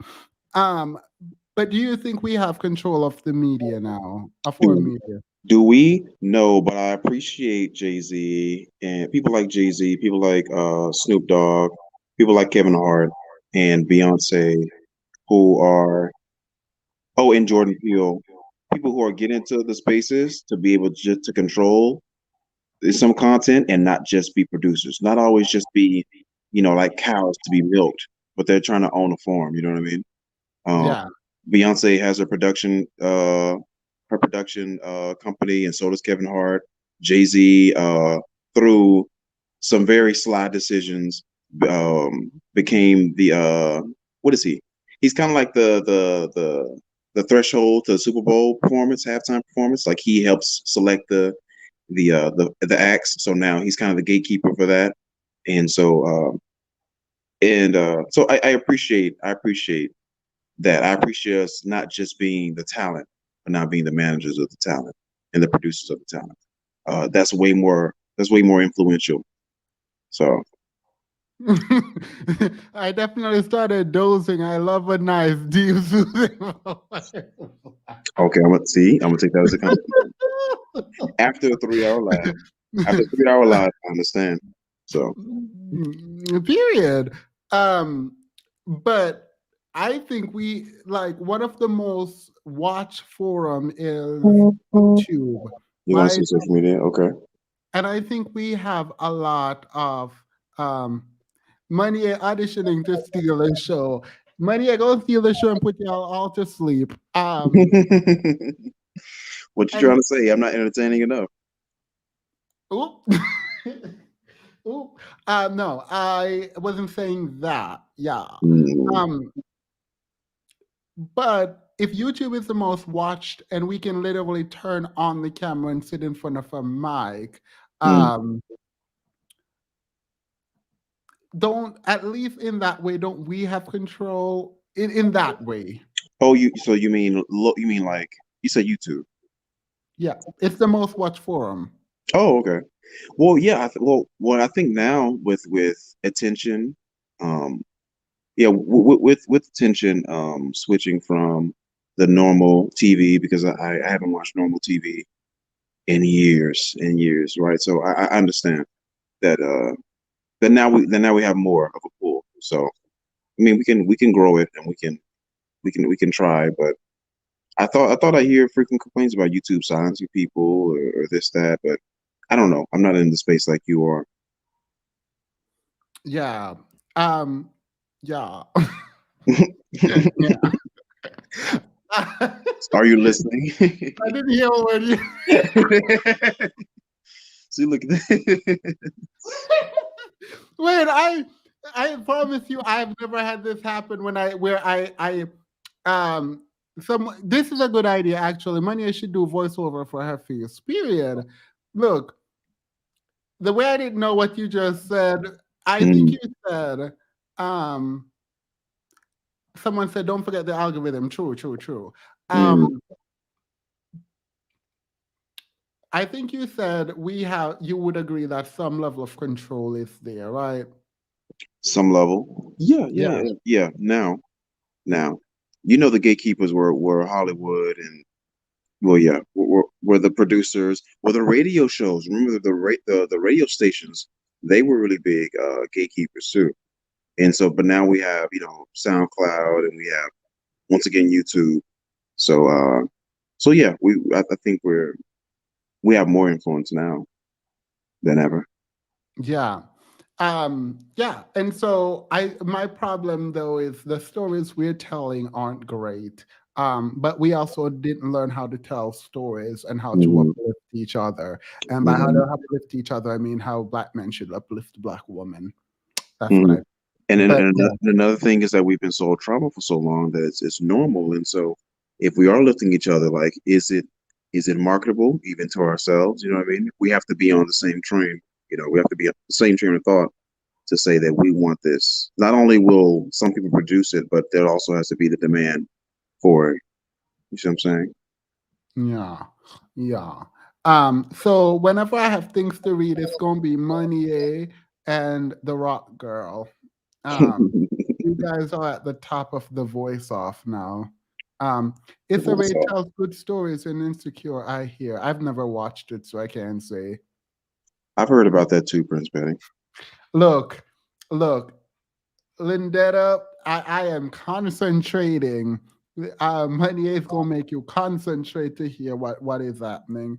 Money hypnotized are sending me your money to TNT chat room. Period. Thank you all so much. I think I'm going to call it a night. Wait, were you done, Money? So you look at you interrupting. Period. You said you do. No, I have my collar bar is gold, and it doesn't really match because I thought it was gonna be yellow. So that is that on that. Let me see. Do you guys wear collar bars? They don't wear collar bar. But what was I saying? Yeah, about the image though. So people will play into the image that they praise for, and so be cognizant of that and try to control your image, or you know, the community's image, or decide what it's going to be, because you know, I think the Asians, they very quickly fed into that minority, or the model minority thing, and they ran with it, and they said, well, oh, it doesn't look good. It doesn't look good for dating, right? Oh, it doesn't look good for this or that, but we can still attain, you know, financial and economic and mostly economic power with it. So that's what they did. That's what they endeavored to do. So lovely Rebel, please remember that you won a prize, because this is what I was going for. It's college boy chic. It is definitely giving preppy college. So I appreciate that. Thank you so much. You won a prize. I won't remember that I said you won a prize, but you did. And I do agree with you, Money, by the way. I did hear you. And I did feel you. And I'm glad we had the time to come and chop it up. Do you know what chop it up mean? Yeah, to just like kick back and talk. Yeah, these people that are on YouTube in the like manosphere, they're teaching me new words, new phrases. Oh, So look at you being chop it up. Americanized. Chop it up is one. Last night I heard one on Paris's channel. I forgot what it is, but Well, we black people have a lot. What cut a rug? What? no, it's like when you get money, but it's like it's not getting to the bag. It's I forgot. Paris said it, and I googled it. Like I literally looked it up in What Urban Dictionary. getting some coin? Mm-mm. Was anyone in Paris's live? I do need it. Need it. Like while we're chopping it up right now. Oh, run up a bag. Thank you. You also get a prize. Let me go run up a bag. I'm gonna go after we finish chopping it up. I'm gonna have to go run up a bag. Period. So yeah. After we chop it up, I'm just gonna go run up a bag. You'll run up a bag. That sounds like you're gonna spend money. Run up a bag. Yeah, it feels like you're gonna spend money. It does sound like that. You're right. Yeah. Anyway, I like that. everyone go run up a bag. Mr. Whitty said y'all were broke, so please go and run up a bag. And then He we can did? chop it up. Oh, wow. Huh? He Oh yeah, did? Mr. Whitty cussed out the child. Mr. Whitty said that's why Ooh. y'all are broke in here. So y'all need to go run up a bag Broke? so that That's we can go disgusting. chop it up with Mr. Whitty. Oh, he did. He definitely did. Oh, wow. You're in time. What the chat say? The chat they were arguing with him, which seems to sound like he right. Because ain't nobody gonna sit here arguing with Mr. Whitty about them being broke. No, I know. Don't secure your bag. Run up your bag. No, I do. I Demons don't want to leave. No, as soon as I log off, I have things to do, and I didn't want to go do it. But thank you all so much. I do really appreciate y'all spending the time with me. At this point, I'm going to be reading from this very good book. I'm kidding. Have a good night. I'm actually really tired. I don't know why I'm pretending like I didn't. I slept last night. Bye, guys. Bye. Adios.